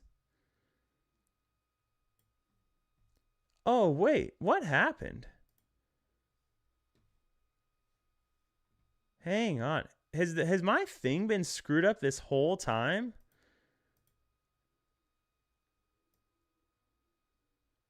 What happened here? Okay. Has my face been blocking the card this whole time, guys, and no one said anything? Or did I click a button and screw it all up? Anyways, okay, we're back on track. It's fixed. This is how I've wanted it to look the whole time. It's a little bit cleaner now. That was terrible. I can't believe you guys have been looking at that. Oh my God. I'm sorry. Okay. Okay. I agree. Boost 1 and Quest for 2, we're looking at a different. Yeah, Quest for 2 would have been, yes, much crazier. It wasn't too long ago. Okay, so I must have just clicked a random button. Okay. Okie dokie. Oh, cool. All right. So moving on from Alice then. Next up, we've got Minnie Mouse. So Minnie Mouse is not in English, so it does screw up this screen. But I think this screen is more important. So we'll make sure this screen is better and bigger. So, okay. So Minnie Mouse is a 3-cost uninkable. It is a 2/4/2 ally and support. Okay. So support, for those, again, if you're newer, right? There are a lot of newer Lorcana players thanks to the Epcot event. Shout out real quick. Another tangent. The Epcot event is working, okay? We were at Lorcana on Saturday. There was a couple that came to Lorcana that day, and they started playing because of the Epcot event, because they were at Disney World they were at Epcot for Festival of Arts because they like to buy the Disney paintings, and they saw the collection quest and started playing. And then when they came back home, came to a Lorcana night. So shout out to Ravensburger. The event is working. It's doing what it's supposed to do. And I can't remember their names. I believe the wife was Alex, and the husband may have been Matt. Anyways, Minnie Mouse. Okay, 3 costs, 242, uninkable. Yeah, that's not super hot for me. Because wait just a cotton pick and second. Because we have a 2-3-2 support that is inkable. Look at that. Mulan is a 2-3-2 inkable 3-drop with support. Did Mulan get reprinted? Mulan got reprinted. Why on earth did they make? Oh, because she's a 2-4, she deserves to be uninkable? Oh, poor Minnie Mouse. Poor Minnie Mouse. This is a draft card. Why is this uninkable? Like uninkable and on a 3-drop. Blue wants to play 4 D tier. Yeah, I mean, I just don't know when you'd play this, because even I think D tier, because even looking at Mulan almost didn't get played in anything. So, and Princess is a huge classification because of Aurora. So, I mean, yeah, that's tough. So this Minnie Mouse is a good limited card, and maybe that's something, right? Ravensburger did say that they were going to start trying to make their sets better for limited. So maybe set 11's the start of that. I'm not a limited person. I go to limited to support my local game stores, but I don't really enjoy limited. So I don't have a lot to normally say about it because it's not my forte. It's not where I shine by any stretch of the imagination. So, but yeah, I think D tier for this one. All right. Moving on from Minnie Mouse. Okay. Then they print larger sets if that's what... Oh, if they wanted to focus harder on limited. Yeah, I could see that as well. So, because if you can't focus super hard on limited when you don't have big limited events, right? You can't take away from the main game if your only limited events are side events at a DLC. So, and yeah, yep. I'm not going to go on a limited tangent. So, next up, we've got Tamatoa. We have a 7-cost inkable 6/6/1. So, a Whisper here. He has a boost 2 with Ward. And whenever you put a card under one of your characters or locations, this character gains +1 lore this turn. So, man, Star right off the bat with the D tier. Oh, I was just about to say this card's really exciting. Fantasy's got it for me. Fantasy A tier, Seth A tier. Man, wow, every tier for this one. GoPro with the C tier. So this one's really interesting. I don't know. I enjoy the fact that Boost wasn't around for one set and then they didn't come back to it, because they seem to like to do that with some things. Do you guys remember that Vanish ability that came around and then just never got any more Vanish cards? Tamato is really interesting. I like that they're continuing with the Boost stuff. He can get really big really fast.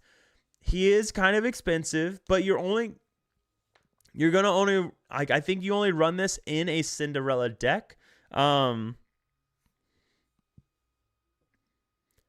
don't love the Tamatoa, but I saw someone in the 20 Lord Discord popping off with the blue-green boost deck with this card, so I have no idea how to assess this card.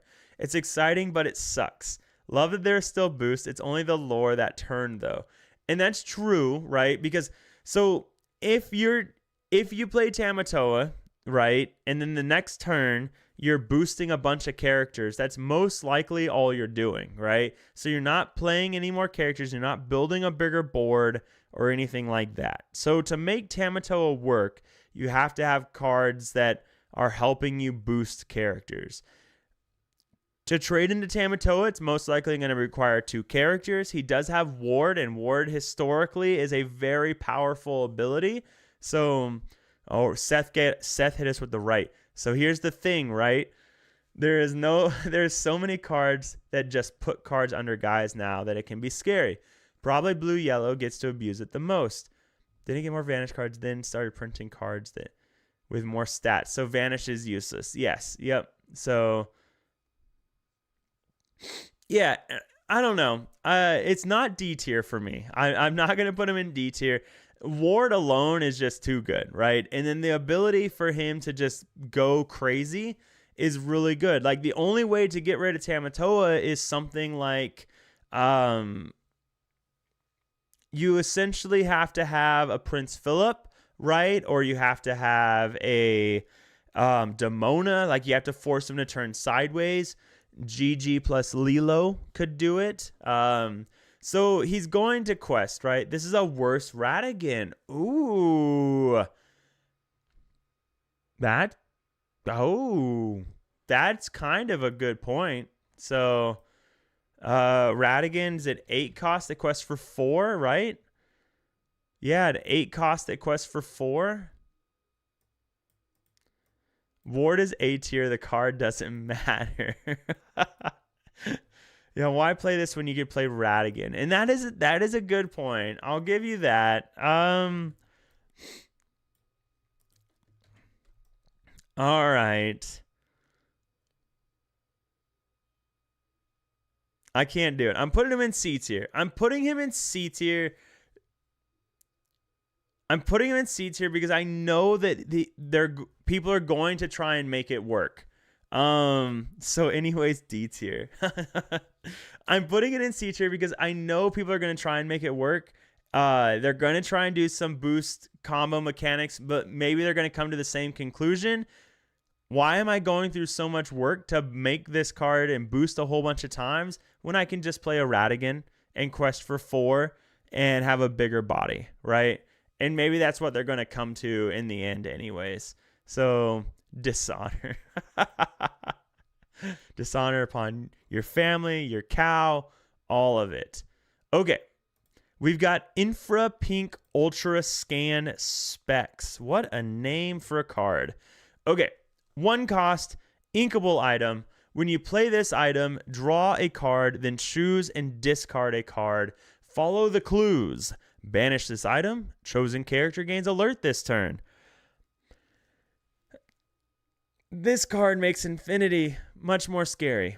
I see this card being really good in Infinity. In Core, though, start going straight from D tier for Tamatoa straight to S tier for Infra Pink Ultra Scan Specs. When you play this card, you have to say the whole name. That should be a requirement. The filter is nice. If I'm playing, like, are you saying S tier because of Infinity, though, Star? Or are you saying S tier because of Core? Because where does it fit in Core is the question. Because I'd rather just play Ink Runner in Blue Steel. I'd rather just play Mulan in Blue Steel. In most Steel, it's to trigger Darkwing Duck's ability. Ooh. Okay, all right. Let's see if Darkwing Duck is in Dreamworn.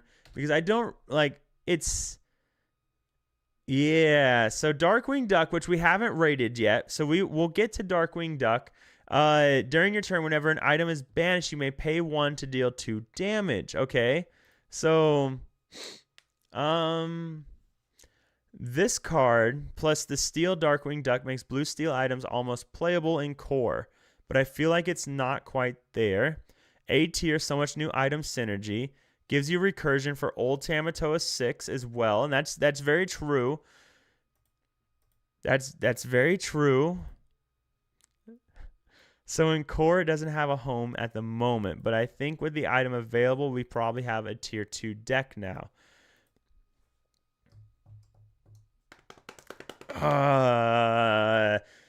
I'm not going to put it in S tier because we haven't looked at any of these cards from an Infinity format idea. So, because some of these could definitely be different in Infinity format. Like, if this was Infinity format focused, Angel would not be an A tier card. Like, Angel would be a D tier card for me if this was Infinity. Probably not D tier. Anyways, back to this item. I'm not going to put it in S tier. It does. The filtering's nice. In core, it works with 6-cost Tamatoa. It does work with Darkwing Duck. So working with Darkwing Duck is actually a pretty neat idea. Being able, like, you banish it with the cost, and then you can also give a character evasive, like alert that turn. I think it's a B tier. I think if a card makes a strategy viable by itself, it belongs on S tier. Ink Runner is a better alert card, but having it in steel opens up other steel decks to have an evasive answers. Also, don't forget item Bell. Okay. Jasper and Horus. Jasper and Horus, what's going on, brother? Real quick, what's going on? For some of you that's been around for a while, you know Jasper and Horus was my very first follower that wasn't like a friend of mine from before I started streaming. So shout out to Jasper and Horus. I hope you're doing well, brother. I hope your mom is doing well. I know that was a thing for a long while. So I hope your mother's doing well, man. Thanks for stopping by. So it's between A and B tier for me for this one. I do like what you said, Star, about if a card makes a synergy possible, then it deserves S tier. That is something, right? That is kind of an idea. So she's doing a lot better. Good, man. I'm glad to hear that. I'm glad to hear she's doing better. Blue Bell.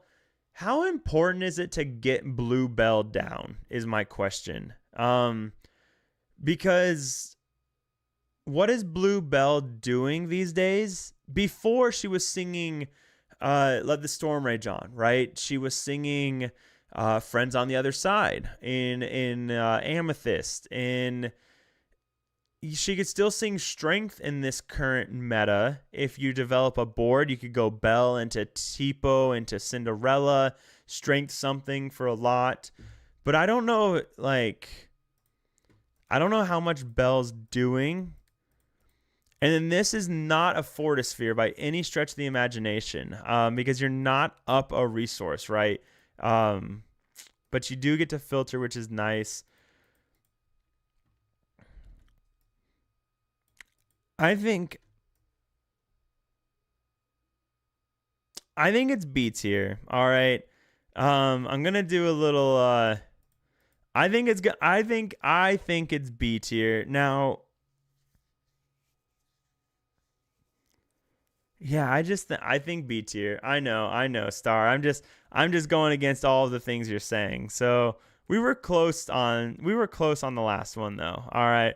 But I think B tier. I just don't see it yet, and maybe that's just my lack of imagination with it. In Infinity though, this is an S tier card in Infinity. Like this is going to be a phenomenal card in Infinity. It's another cheap item.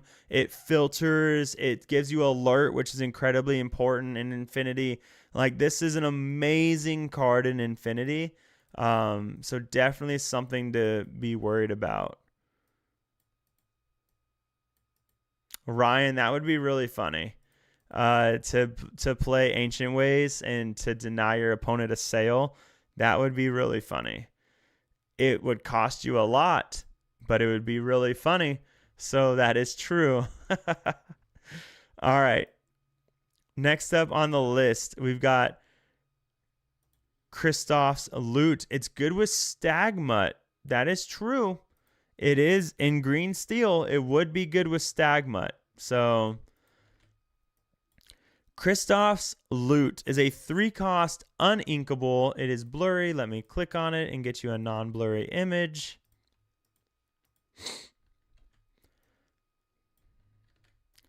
Okay, 3-cost uninkable. You exert this item and pay 2.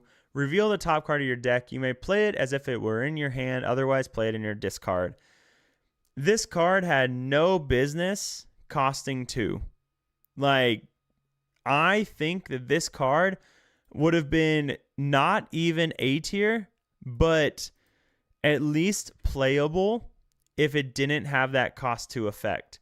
Like, why did they do that? You're never going to get to use the ability ever. 2 is way too much. So now you're playing this on turn 3.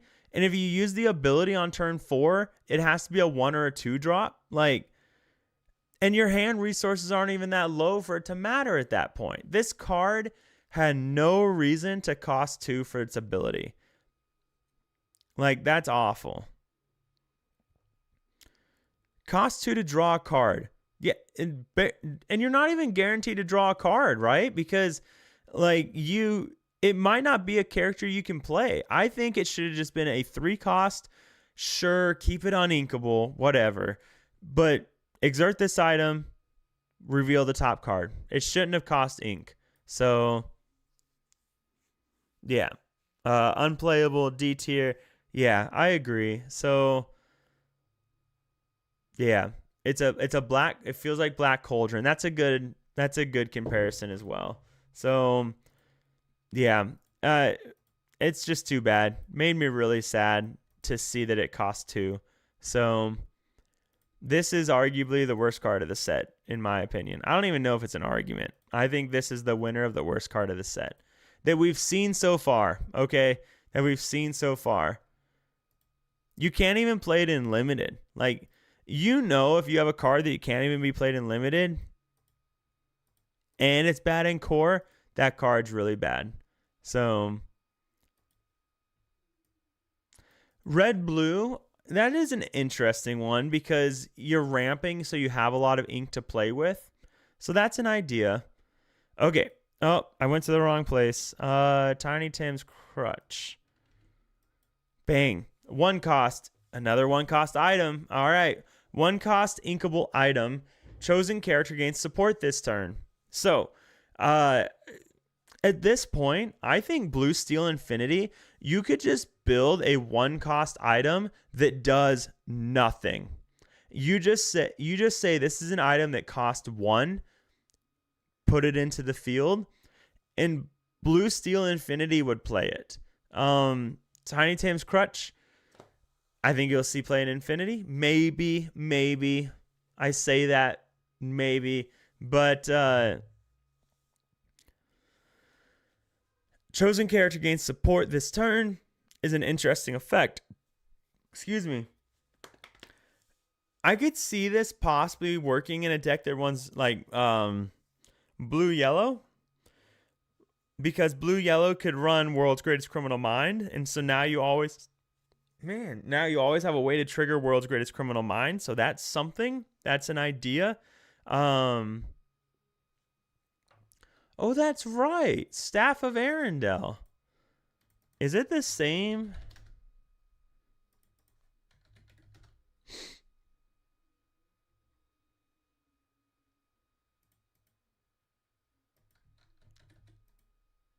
Was it not called Staff of Arendelle?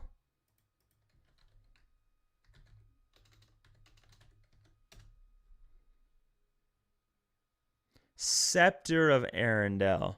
Oh, it's the same exact card. It's a reprint. Oh, how interesting. Okay. Tiny Tim's Crunch is a reprint. I didn't realize that. Well, okay. It's essentially a reprint. It's the same exact card with a different name. But Scepter of Arendelle. It's like fine. I'd say B tier. Oh boy. Everybody was letting me know Scepter. Thank you very much. I don't know. I mean, is it a B tier card or is it a C tier? Like, yeah, it's fine, right? So GoPro also says B tier. B tier. I think personally, I think B tier is being generous. I really do. But two of you are saying B tier, so I'll go with B tier on this one.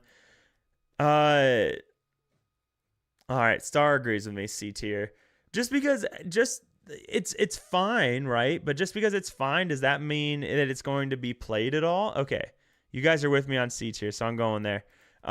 Just because it's a fine card, I don't think that means it's going to see play, right? Again, I think blue yellow is probably the only deck that would play it because of World's Greatest Criminal Mind. So I think with the new Ralph, it could have play. I'm not going to fight with it. No, you will argue this, Seth. So the new Ralph, what's the new Ralph?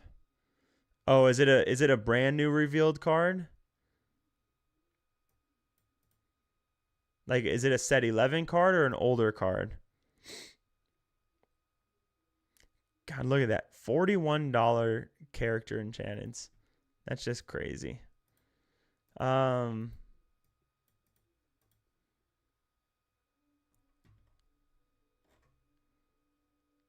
that's right. The board wipe one. The ruby one. Oh, and yes, it can't. Watery Maid. Hey, thanks for joining us. So, it could work with the Alice support as well. I've seen the board wipe one. We haven't looked at it yet. So, and it's not on Dreamborn yet. So we'll have to find it on Mushu Report. But okay, we'll go with C tier for now. Maybe if we see something like the new Ralph, and maybe like, because I don't exactly remember what it does, so we'll get to it and we'll look at it again. So, well, you know what? Let's do this. Let's just find it, right? It was one of the first cards revealed, right? It was revealed super early on. Maybe we can just do it real quick and see if that changes our opinion of the Scepter of Arendelle. Okay, didn't see it on this page. Next 100.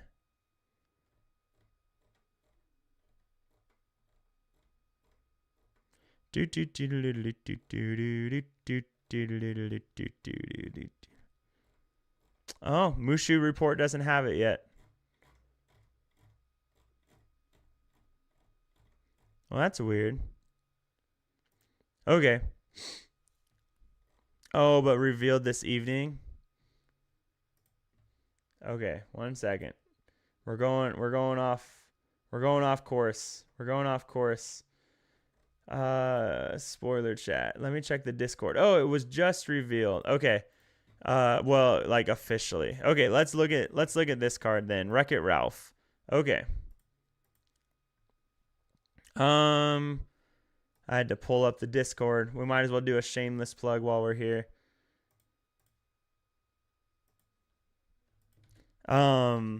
Wreck-It Ralph, 7 cost, uninkable. He's a 3/4/3 with boost 1. This character gets +1 attack for each card under him. When this character is banished, banish all characters with attack equal to or less than the attack he had in play. Okay, I don't think this changes my opinion of the Tiny Tim's Crutch, but it's not enough to change my opinion, really. But I don't know. Maybe Tiny Tim's Crutch is what makes this playable. Because you're going to have to boost him. He's going to have to live a really long time. Well, maybe not. He has to be banished. That's the tough part, is he has to be banished for his effect to work. Like, that's actually kind of tough. Because when you want this card is against an aggro deck, right? Like, the deck that can make this work has to be something like red-blue that is ramping a lot. For the most part, has to be red-blue.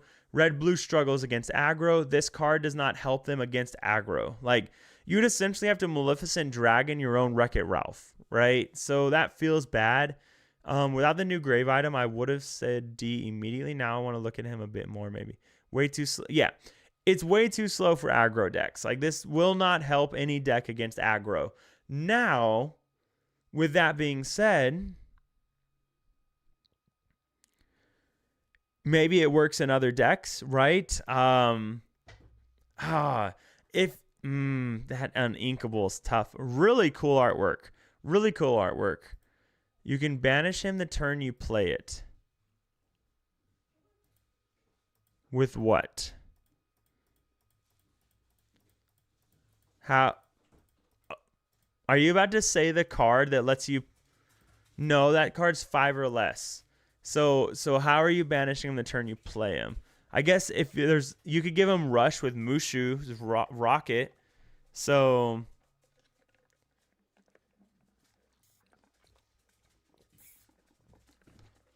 Lonely Grave.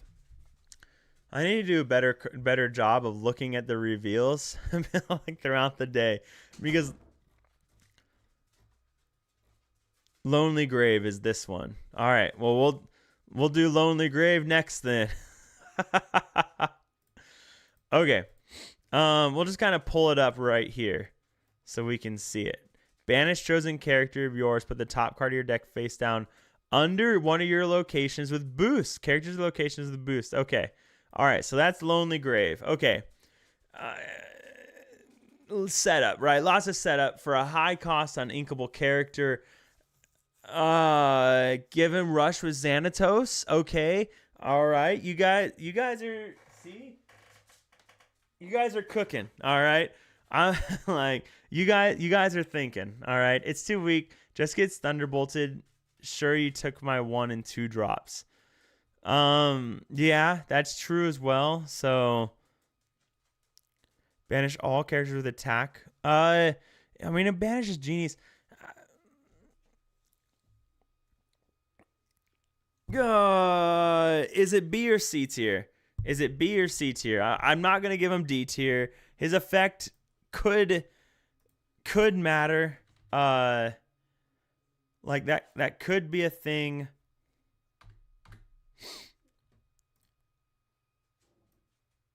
Abby, you are so needy.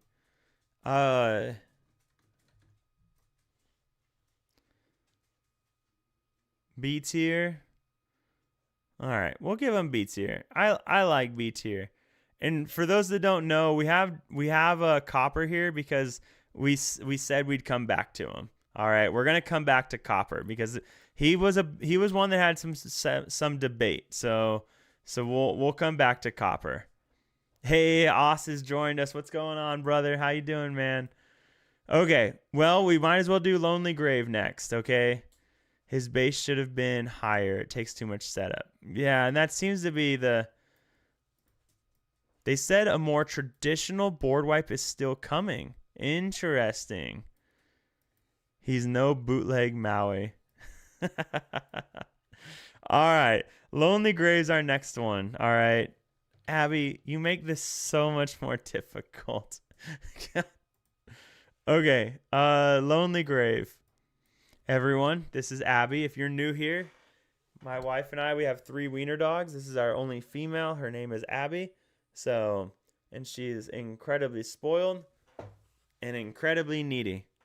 But she will trade you in a heartbeat for just a rub.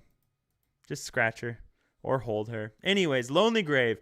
Banish chosen character of yours. Put the top card of your deck face down under one of your characters or locations with boost.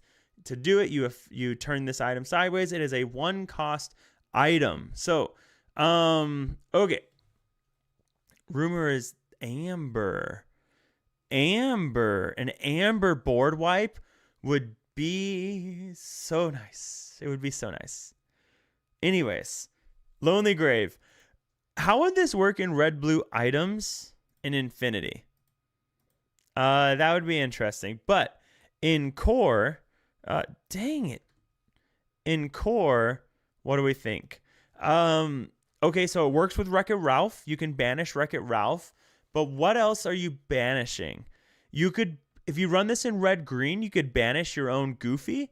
The Goofy card was the one that this was the Goofy card. When this character is banished, each opponent chooses and discards a card for each card that was under him. So maybe it could do something with the Goofy to do something like that. What other cards are there that might benefit from being banished, though, is the question. Nothing, just Ralph. That's kind of what I'm worried about. Now, you do get to put a card under another character, so that is something. So, banish your Diablos and Cuscos to boost up Ralph or Cheshire for free. Ooh. All right. Cute. It does work. Like, so now does it work enough that it to be something positive? Is it just a C tier card? Like King Candy Royal Racer? That is true. That is something. Maybe this is the birth of racers? Question mark. I don't really see any upside with this card. It feels like a C tier card maybe. I think Tiny Tim's Crutch is better for red blue items or just in general. Yeah. I don't know. This card excites me. I could see someone trying to make this work because of what it's doing, and it is cheap to do it. So just because it's exciting, though, that's not really like... I think C tier is a proper place for this for now. And this is one... So Lonely Grave, I think one thing I'm going to do this set, because it went well last set, is like a month from now or 2 months from now, one of the live streams will be just going through these and seeing what cards I was wrong with. I could see Lonely Grave being one that I was wrong on. That could be a higher tier. So, all right. Next up, though. Next up, we skipped some cards. Tiny Tim's Crutch. Did we do? No, we have not done this duck. So, I'm pretty sure this is, what's his name? That's right.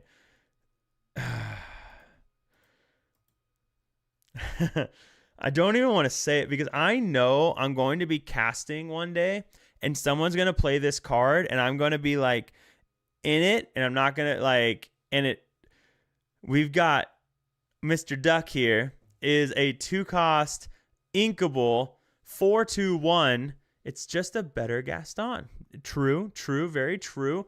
He does have the shift line, so I think it's appropriate that we pull up his shift line at the same time. We just have to... Abby, you need to get comfortable, young lady. Where is his shift line? When was his shift line revealed? Darkwing Doppelganger. That is what I will say in the future. Darkwing Doppelganger. Yes, that is... That, there we go. That is what I will call him in the future. Thank you. Okay, so we'll do both of them. All right. So what do we think? Overthinking the sound of it. Yeah, but so what is the card? Like there's a card that JDZ, he will not say it on the live stream. When he's casting, he will not say what the card is because it's so close to something else and I forget what card it is. And it just kind of happens sometimes, right? Like you're into it, you get excited, and just things come out that you don't want them to come out. Like, so, and it's not like you mean to, it just kind of happens. Overthinking, yes. Okay. So, we've got a 4/2/1 and we've got a 6/5/1 with shift 3. Whenever this character challenges another character, each opponent loses 1 lore and you gain 1 lore. Now,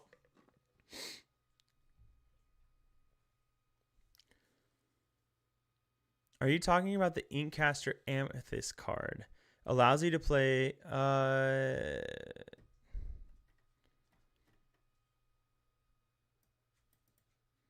Helps Willie the Giant without paying booster the 3. Okay.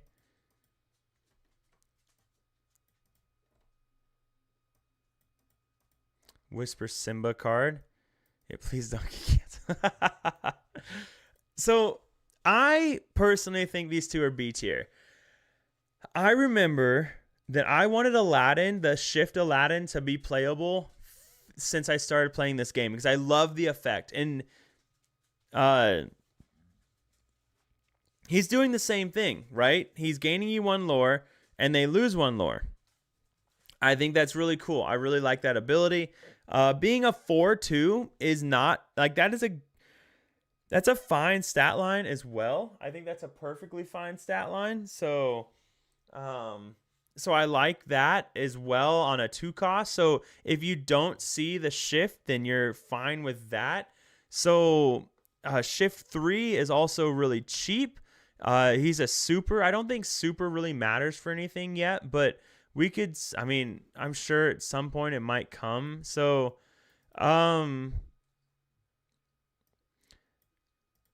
Bearded Cat thinks an A tier. Bearded Cat, I just saw your profile image. Especially when you shift, it's basically Mao. Yes, exactly. So, you're tripping. This is way better because Aladdin never had good. Oh, yeah. No, that's what I'm saying. That's what I'm saying. I always wanted to play Aladdin, but you couldn't play Aladdin because he was too expensive and there was no good shift target.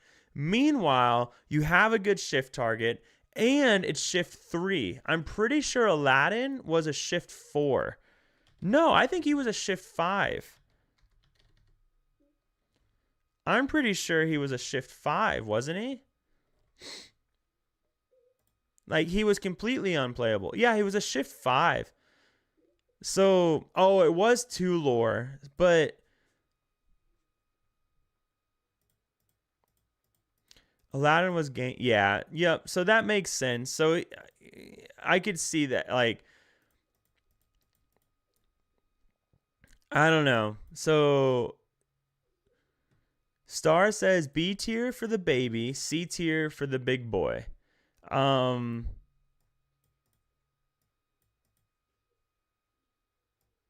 That's true as well.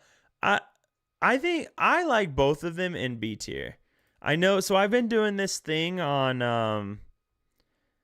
Instagram. It's rate that or rate this Lorcana card, like and it's based off of Pokemon, like who's that Pokemon? And I rated these at B tier on that Instagram post.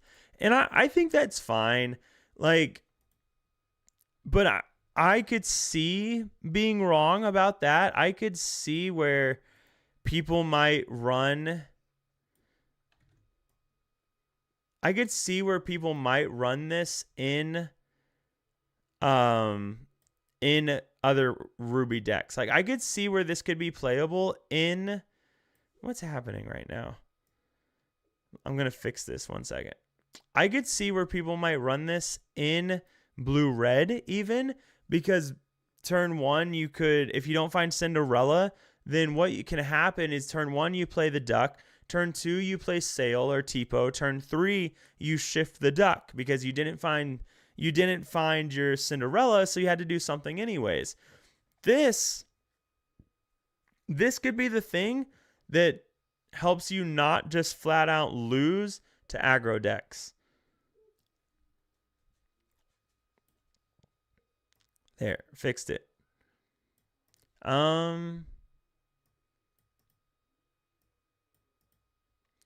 You can't shift on 3. Oh, why was I thinking the duck cost 1? The duck cost 2.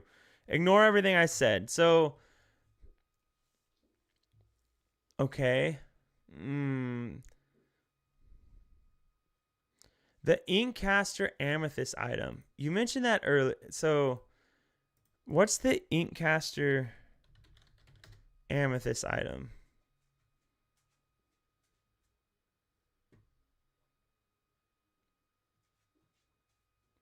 Inkcaster Amethyst item.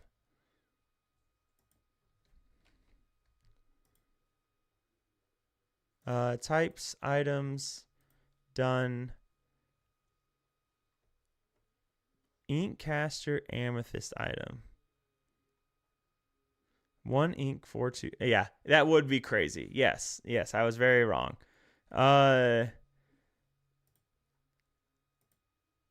Is it a card from this set or is it a card from a previous set?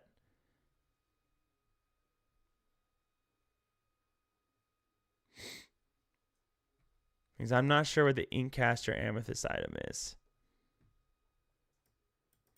Oh, okay. All right. Another card that's not on Mushu report yet.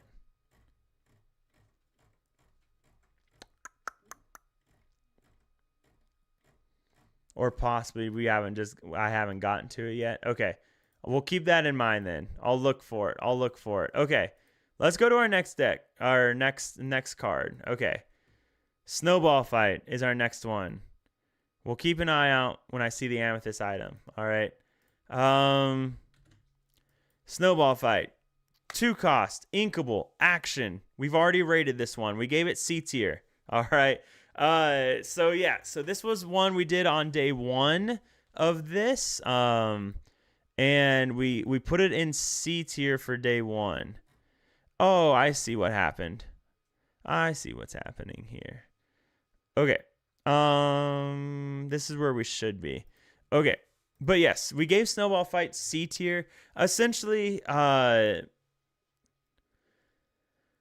it just felt weird. Like each opponent chooses and discards a card. We already have something like that. The invasive payoff, but it's a song, I'm pretty sure. Cute art, yes. Yeah. It is very cute art. But I mean, we already have Sudden Chill, like that is legal, and it's a song.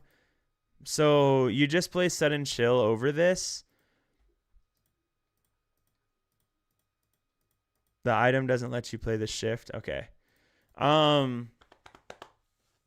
Snowflakes compacted into spheres makes a perfect projectile, says Jumba Njukiba.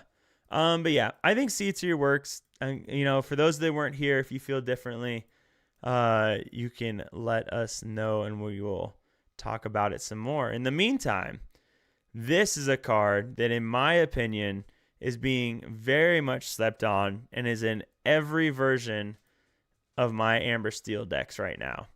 Zootropolis is a 1-cost inkable 1/5/1 location. This card is just bonkers to me. It's not S tier, and I don't even. It's not even close to being in the conversation for S tier. But this card is just. Oh, Star says S tier. Yeah, I mean, this card is bonkers to me. And like I said, it is in every single Amber Steel list that I have right now, and I'd probably throw it in every Amber deck, period. Like, it's just so good. It is, like, yeah, it's a power crept fairy ship, and I even liked fairy ship in purple decks. Like, so... yeah, exactly. And I look back, and so I talked about it. So I talked about it here in the Metafy. So I'm doing another. If you guys, I was really good at the beginning of last set on keeping the Metafy journal notes updated, and I'm doing it again this set. But I'm gonna do it a little bit differently, so I'm more motivated to keep the notes up to date. But I kind of talked about it here. When I first started playing Steel Song, locations were a big thing for me to help me get that incremental lore against the red-blue decks and everything. And it's why I won a lot of my games. Zootropolis is just doing that. But it's even more important this set because of the fact that you don't have Whole New World. So on turn, like, being able to play this and then just control the board with your singers is so imperative, because you're not going to be able to play Whole New World and just spam a huge big board and then turn everything sideways. But meanwhile, you're not questing if all you're doing is singing. So you need something on the field gaining you lore while you're trying to win tempo and trying to get the board back. And Zootropolis is a great way to do that. And it's just incredibly difficult to answer in an aggro deck as well. Um. So yeah. So this. Yeah. I think that Abby, you've got to stop, young lady. I think this card is crazy. I really do. I'm gonna put it. I'm gonna put it in A tier. I just think that I don't. I'll be honest. I'm not sure what I'm looking for S tier because I still don't have anything there yet. But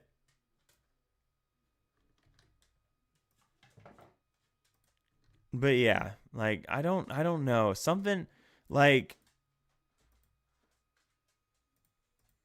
no notes. It's crazy. What do we think is is? Oh, do we think Ruby Sapphire is real again? I don't know. There's some people that really think it is. There's some people that think it is. Ruby Sapphire's biggest weakness is they have to find a way to answer aggro. So maybe the Ducks is a way to answer aggro. So, I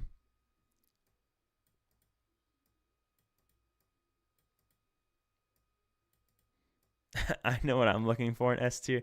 I think you're overvaluing this card, and yeah, I mean, and you could be right. Maybe I'm just looking at it from the previous pre-rotation where locations was super good into the B preps and the Sizus and things like that. So yeah, we'll see. For now, I've got to do testing. I still haven't done testing yet. I'm not a big fan of putting together a whole bunch of stuff when we still have so many cards to be revealed. Okay, Abby, you're gonna stay down, sweetheart. And I know a lot of people are already pushing a lot of testing on Fight Club and stuff. I just don't. I'm not there yet. I want to see what's revealed and everything, and then start doing some real testing. But yeah, Zootropolis A tier. Oh, there's a certain new song that might be what I'm looking for S tier. You're right. All right, Zootropolis. Lonely Grave. Mystical Inkcaster. Is this the item you're talking about? Oh, this is the Rush one. So 3 cost. Mushi Report, I'm very thankful for you for putting all these in one place, but they're fuzzy. Okay. Mystical Inkcaster. 3 cost, uninkable. I think you're underselling Ohana. Maybe Amber's the only deck to get S tier cards this set. Exert this item, pay 3 ink, play a character with cost 5 or less for free. They gain Rush. At the end of your turn, banish them. So,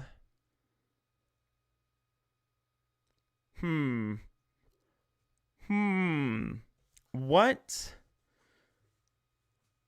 do we, this item is cracked. Okay. What characters do we want to be banished though? Like, is there anything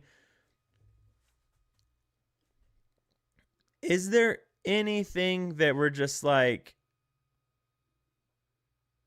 oh, that's funny, Seth. Because you'd get the effect. So you could play the Hades, use the effect, and then rush it into something. That's kind of cool. That is actually really cool. So I didn't think about how the effect is, of the character is still able to be used. So that's true. That's something. I agree. Only start testing after full set is revealed, hoping for more good locations to make a legendary Elsa worthwhile. Yeah. So Purple Hades in caster won't be played unless a card comes along and makes it very busted. We've seen similar effects. Yeah.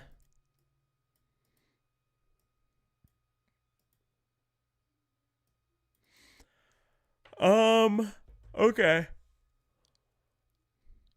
The duck becomes Maui. Mr. Snoops and Ruby Crocodile from set 8. Those are just vanillas, right? The crocodile. Crocodile. Okay.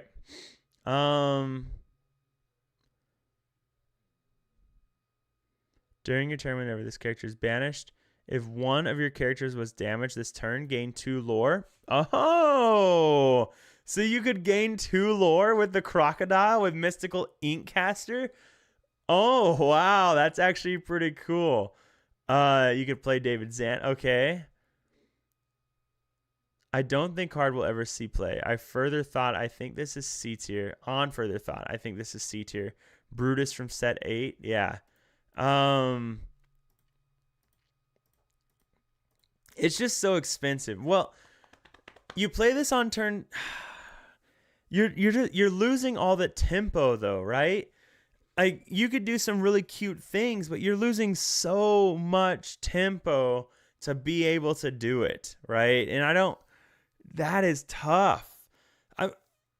Okay. Are you losing the tempo though? Because you're banishing something in the meantime. So are you actually losing tempo? I guess you're just putting the board back to where it was. You're not really losing tempo because they lost a character in the meantime. Turn 3 is fine. There's nothing on 3 you really need to play when it comes to Amethyst. And that's true. So we had Gruesome and Grim as a song and Madam and Rival of Merlin do basically the same effect, and they did not see play. And that's true. So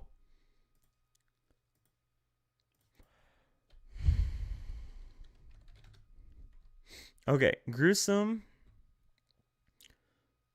and Grim play a character with costs 4 or less for free. They gain Rush. At the end of the turn, banish them. Okay, that was a song and an action. Essentially the same thing as an item that costs 3, so that's true. I do agree it is a worse Gruesome. I don't know. I think it needs more payoff, right? And that's true. It is 4 or less. So you got Brutus to gain 2 lore. Okay. That's awesome. That's great. Hades can blow something up, but I mean that's cool. Tigger could come down, bounce something, and challenge into something, so that's kind of cool.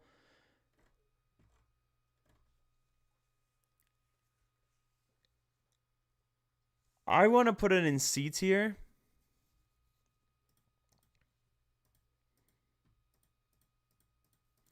Hurt can challenge and take no damage. Well, Herc would challenge, but he'd still be banished, right? Because at the end of your turn, you banish the item. Let's vote. I vote D tier. 5 ink is arguably better, right? So, hey man, I can't either. So I feel ya.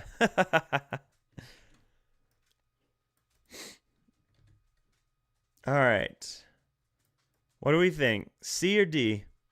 We've got 2 for D. All right. We've got a couple people saying it's just absolutely broken. 3 for D. Jeremy joins the chat and he's just like, first card I see, D tier. That's it. So I also, geez, okay. Well, everybody, wow, okay. All right. We'll put it in D tier. The chat has chosen C with Hades, D with other characters. All right, that's a lot of D tiers, okay? So D tier it is. All right. We don't need any more votes. D tier it is for Mystical Inkcaster then. So all right. Mother's Necklace. Good night, baby. Okay. Mother's Necklace, a 2-cost uninkable item. At the end of your turn, if none of your characters challenge this turn, chosen character of yours gains evasive until the start of your next turn. And give Iago Rush Goodbye Genie. Oh, interesting. Okay. Why do we keep saying Go Hawks? I could have sworn someone else said Go Hawks randomly earlier. Oh, no. It was just you, Jeremy. Oh, did the Seahawks win? Honestly, I forgot the playoffs games were on today. Oh my God. So it's the Seahawks and the Patriots again? No, no, no, no, no, no, no, no, no. The Patriots Broncos game was 10-7. 10-7 and we had no quarterback? No. I'm not even watching the Super Bowl. Anyways, back to Lorcana. I agree. It's D tier. You're just an aggro deck is not going to play this on turn 2, and you're only going to play this in an aggro deck that doesn't care about challenging. So, yeah, I agree. D tier. I'm so upset.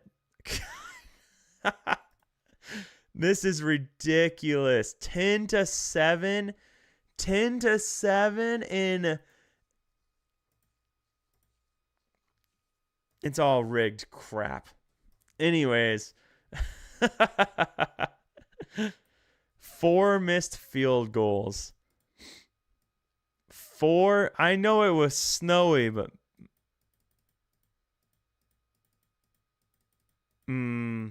Moving on, nearly indestructible. And then we got our boy Pudge, okay? So nearly indestructible was a steal item. It is a 1-cost item. Chosen character of yours gains resist +2 until the start of your turn. All right, nearly indestructible. So we got a 1-cost item. It's not drawing. It's not filtering. It is giving resist +2. So that can make a character really... Oh, wait. It's not an item. It's an action. I don't know why I thought this was an item. It's an action. This card immediately got a lot worse for me. It was playable when it was an item. It was almost unplayable now that it's an action. So I think C tier, borderline D tier. Yeah, like I would be fine putting this in D tier. Yeah, when D, next question. If it replaced itself, it wouldn't be bad. If this replaced itself, you could play this as an Iago answer.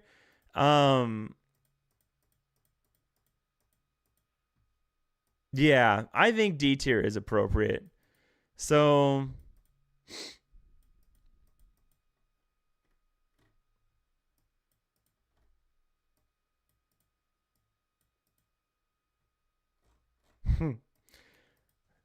football, NFL's dumb. It's just dumb. I agree. D tier. I just can't stop thinking about it. D tier. It's just D tier. So, yeah, I mean, and that's just it. I just don't think when it was an item, I thought it was good. When it was an item, it was good. I liked it when I thought it was an item, but as an action that doesn't replace itself, it's just not. If it was a song, it could be playable, but it ain't no I'm Still Here. And I'm Still Here is a song that costs 2, I think. Is it 2 or is it 3? I think it's just 2, isn't it? Okay, it is 3. It is 3, but still, like, that's true. They would like it a lot, but I'm gonna go with D tier for this one, and I really want to get to Pudge. So Pudge, someone hadn't seen this yet, so this is Pudge. I think it was you, wasn't it, Chris? Pudge is awesome. I love Pudge. Right off the bat, for me, Pudge is an A tier card. Pudge is a 2-cost inkable, 1/3/1. If you have a character named Lilo in play, you can play this character for free. So real quick, if you don't know, Hearthstone, it's an online TCG. It had a character named Patches the Pirate. Patches the Pirate was a 1/1 that would gain 1 lore essentially. And when you played a pirate, you could play this card from your deck. And you could play Patches from your deck. So Pudge is like Patches, just a little bit worse. But Patches is arguably the best card that Hearthstone has ever seen. Period. Like it's that good. Pudge, in my opinion, is a very, very good card. Like, hey, don't crap on our parade. We're secondary markets. if we get another good Lilo, this card will be great. Why is it dirty though? Why is it a so it's a deity because he controls the weather. Okay, his name is Pudge, controls the weather. And then if you remember in the movie, Pudge controls the weather. Like, so that's why she feeds him sandwiches. And so the comment down here, how many sandwiches will I need to feed you to make all this snow melt? That's where it's all coming from. She gives him sandwiches so he can be nice with the weather. There it is. So, I think it's really cool that they made it a deity. I think it is really, really cool, actually. So, Pudge is A tier, Amber Steel aggro, and Dog staple. This is S tier. Yeah, like, for me, yeah, no worries, man. I got you. For me, it is borderline S tier. Like, cheating out cards is incredibly good. No matter what, I'm pretty sure, I can't say no matter what trading card game because I've only played this in Hearthstone, right? But I'm pretty sure any trading card game where you can play cards for free is inherently just really, really good. Pudge, one of the best starts that you could do with Amber Steel in set 9 was go Aurora into Daisy and a Princess. Like, that was really good. That was phenomenal. And when, oh, my camera turned off. My camera froze. 1 second. When you did that, that was a great start. Pudge is just another way to make that happen. So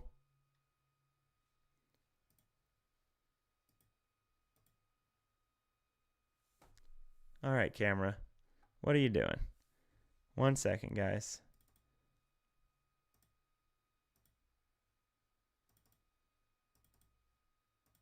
There we go. Okay.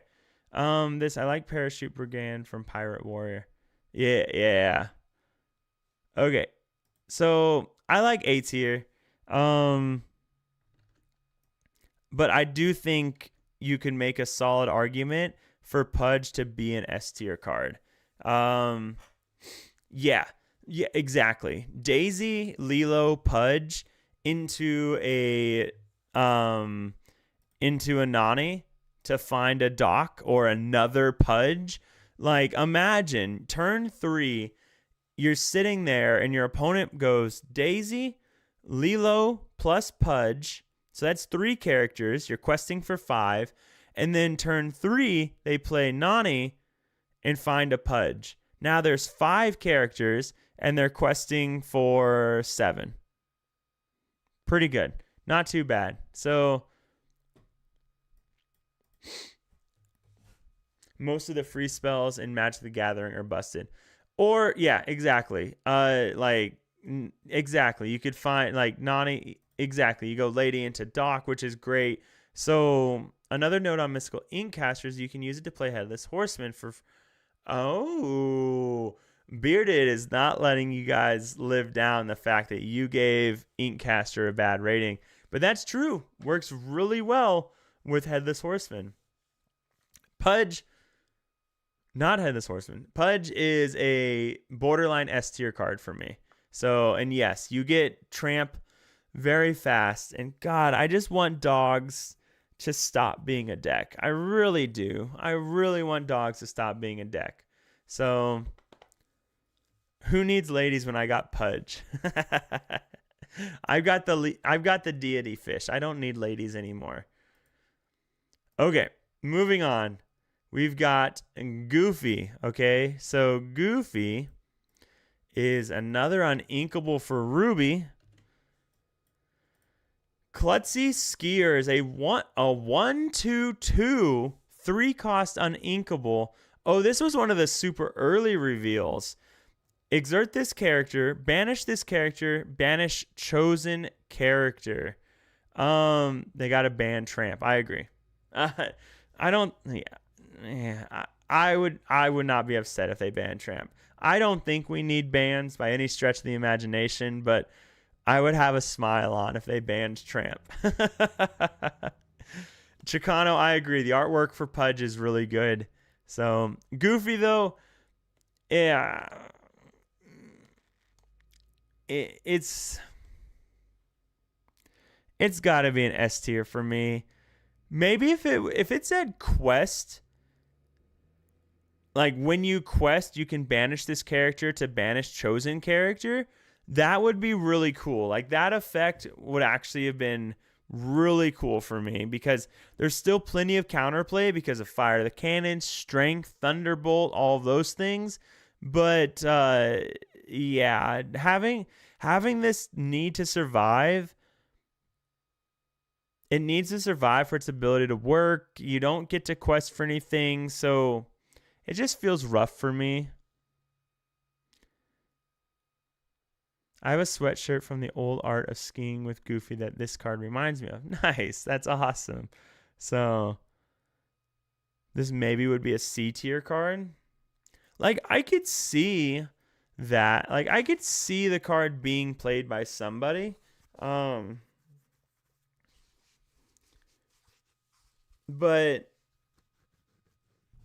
is it one that is going to see a lot of play? No, I just don't think so.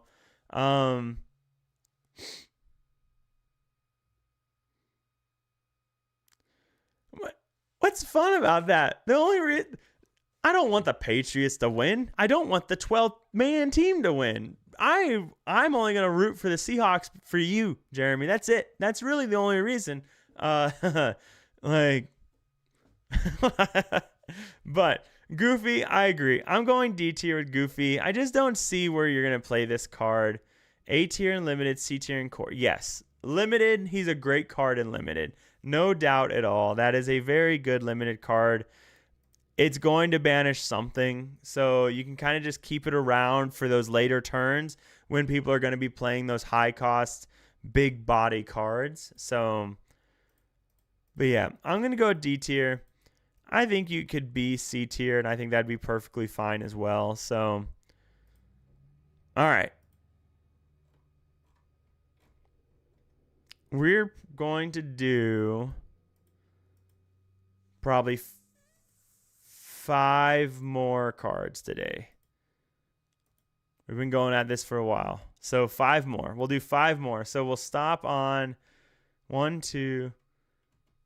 We'll do 4. No, we'll stop on Pua. We got to stop on Pua. So we'll do Pumbaa, Maui, Leshang, Eeyore, and Pua. All right. Hey, I got you, brother. All right, so we've got Pumbaa, an uninkable. Feels bad. 6 cost, uninkable.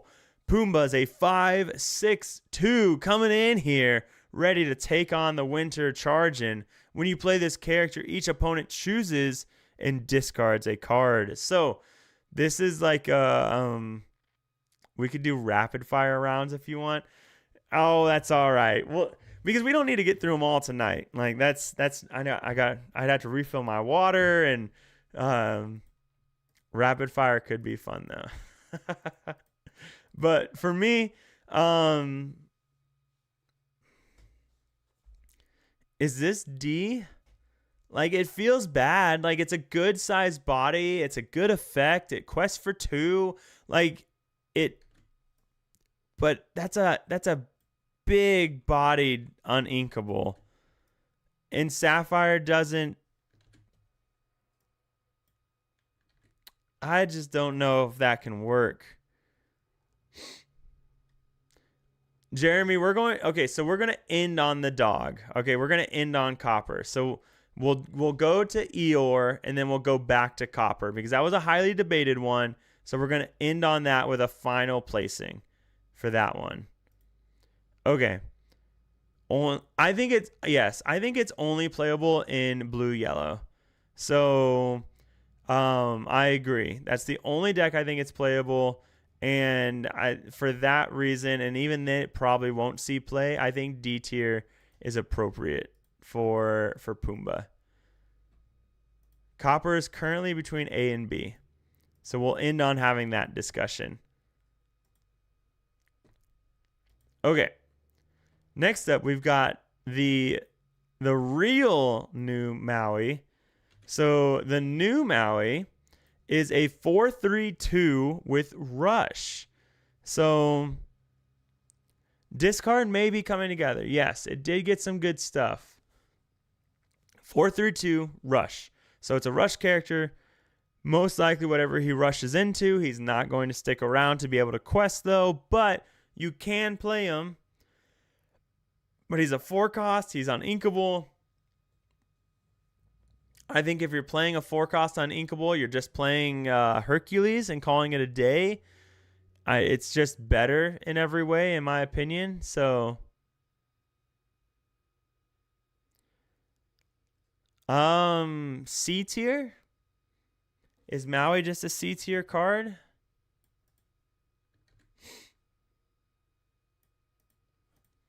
I think Maui is a C tier card. This card is B tier. Being uninkable sucks, and the stat line isn't the greatest. Should have been a 4/4. If it was inkable, maybe C tier, but it's not D tier for me. Yeah. All right. C tier. He's so close. Yeah. I'm okay with C tier for this one because I could see people playing him because so a lot of people would say with Hercules that Hercules was really good or really bad. There was no in between. So maybe if you have that slot where you normally put a Hercules, you're like, you know what? Let's just put Maui in. Still quest for 2, and it can challenge into something. If I don't want to quest, if I just really have to remove a character. So there is that option. So I think C tier is fine. I don't think he's going to see play, but again, another one I could be wrong on, and I'd be okay with that. All right, Li Shang, big-bodied challenger we got going on here. So 3-cost, inkable, 2/5/1 with challenger +2. So, challenger +2, that's pretty neat. 3-cost, he is a hero and a captain. I don't think captain really matters, but hero is that does matter a little bit. It does work with Hercules, so there's that. But you just play Gigi, right? You play Gigi every day of the week over something like this, I think. Because Gigi at least has alert, so it's going to answer a genie or something, or a Dumbo. Li Shang's just not. I'm not going to run this in Amber Steel. I'm definitely not running this in Blue Steel. Oh, Maui does help with aggro and red blue. Yeah, true. That's true as well. So, I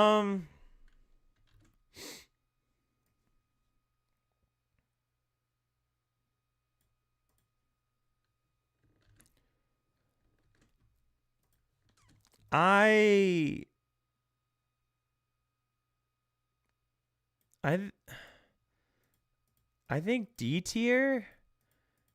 C? Yeah, because it's not unplayable, right? Like, yeah, it's not unplayable. Like, it is playable. I think it's borderline D tier, but I think that someone could throw this in their deck and be okay with that because it does have 5 health, so that is something. It can reasonably well challenge into something and live. Maybe it's an Ohana target if you do run it in Amber Steel. So Francine. I love Francine. So One Last Hope works with this card. That's true. So the hero tag, definitely a big part of it. A big deal. Okay. So our last one before we go back to copper. No. Yeah. Eeyore. Eeyore is a 9-cost inkable, 5/5/2.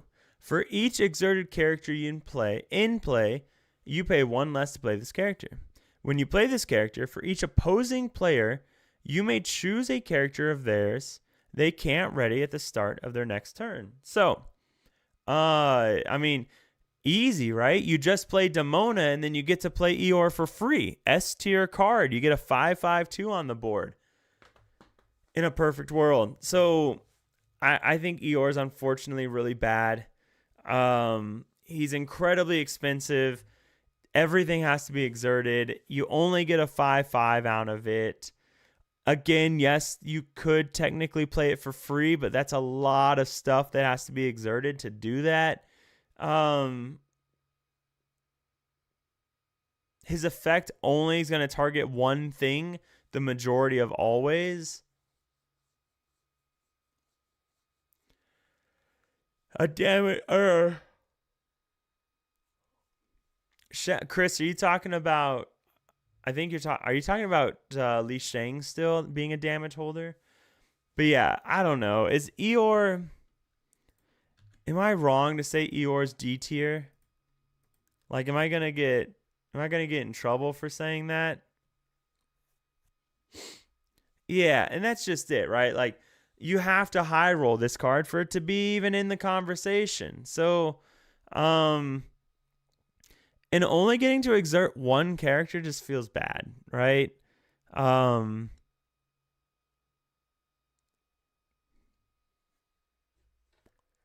Like, that feels bad. I don't know. What do you guys think? Am I wrong to put it in D tier? Maybe C tier? All right, Seth, you were the first one to speak up, so.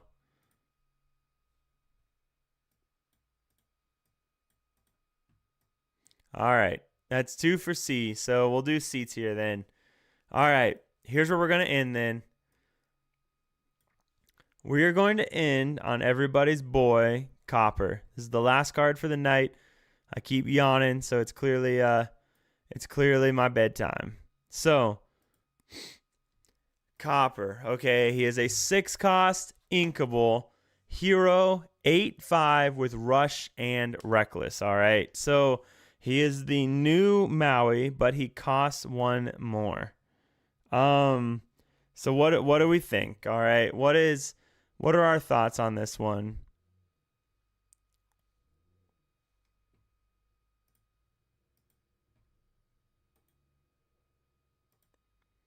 I don't know.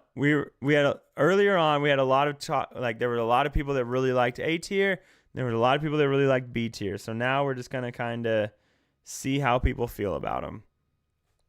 The fact of the matter is, when he comes in, he's banishing anything that's not evasive. So there is that, right? Like, that is a big deal. The ability to just literally blow up anything you want. So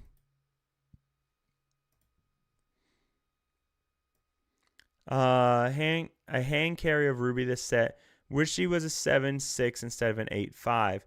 Yeah, the 6 health would make a huge difference. So A tier, wish she had evasive.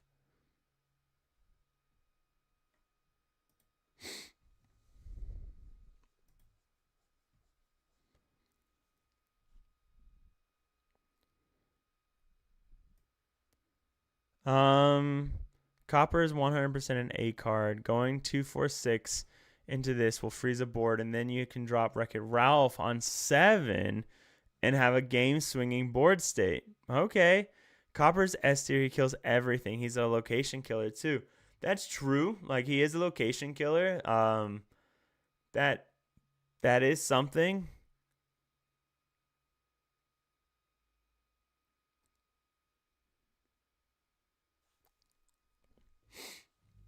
All right. Well, it looks like everybody's on A tier. I think, except one person that said, I think one person said S tier. Did I see an S tier? Jeremy said S tier for this one. So We'll move him up to A tier. All right, we'll go there.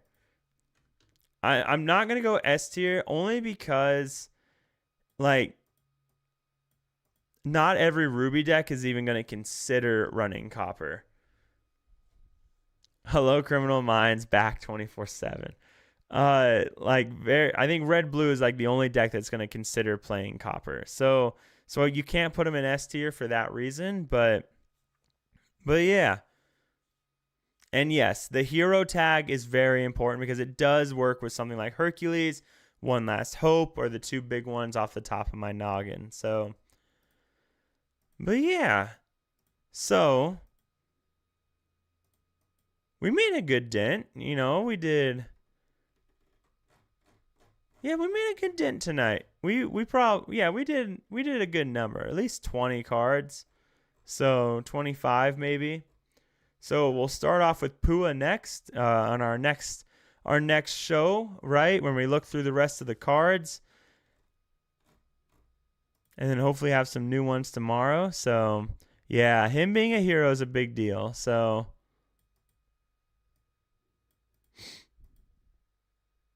next stop, Olympus as well. That's something. So, but yeah, so that's where we're going to end tonight's stream, everybody, is with Copper. Still no S tier cards in anything. Now, I'm not saying there's no S tier cards that have been revealed. We just haven't gotten to that one yet. Amber, though, is looking hot. Amber is doing really well. Lots of A tier cards, a couple cards that are debatedly S tier. I've been hearing a lot of people complain about Amethyst, but Amethyst not doing too hot. I know Tigger, a lot of people don't like my rating of Tigger, so that's something, but and then we haven't done a whole lot of these other ones yet. So Sapphire is really struggling so far. But yeah. With that being said, we're going to raid somebody. We have someone I don't recognize, CT De Blake. So we're gonna give him a raid. Big fan of just raiding the smallest streamer. So we're gonna jump over there and raid him and show some love over there. So, and with this needed to set off. And then meanwhile, the very next comment is Amethyst has some heat, and Steel needed to set off. I don't think Steel got a set off. Steel is looking very good. Either Blue Steel or Amber Steel is looking very, very nice this set. So, but yeah, I don't know. Yeah, we'll see. There's still a lot of cards left to be revealed. So we'll see how many we get to. I think we'll do this again tomorrow night. Maybe the snowstorm shut a lot of stuff down around here. So we'll see. I might do it tomorrow night after we record the next podcast. Shameless plug. We're recording the next podcast episode tomorrow, and it's going to be about pretty much what it's like being a parent with children. So there's a bunch of things we're going to be talking about in that one. I, of course, don't have a big stake in this one because I don't have kids, but we're bringing on a couple people that do have kids that do play. So it's going to be a fun one. You know, I think it's going to be a big deal for a lot of people in Lorcana, because there's some pretty good opinions on things. And but yeah, you guys will see. It'll be fun. We'll have it uploaded probably Tuesday, but we'll record it tomorrow. So go Hawks. 12th man. Woo! But yeah, let's show some love, guys, to CT De Blake. Looks like Purple Steel versus Green Purple Burn. So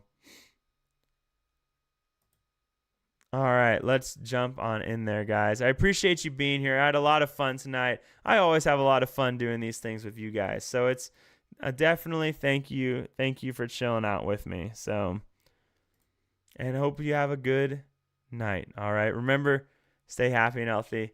I'll see you around, guys. Thank you very much, Fantasy, as my voice cracks.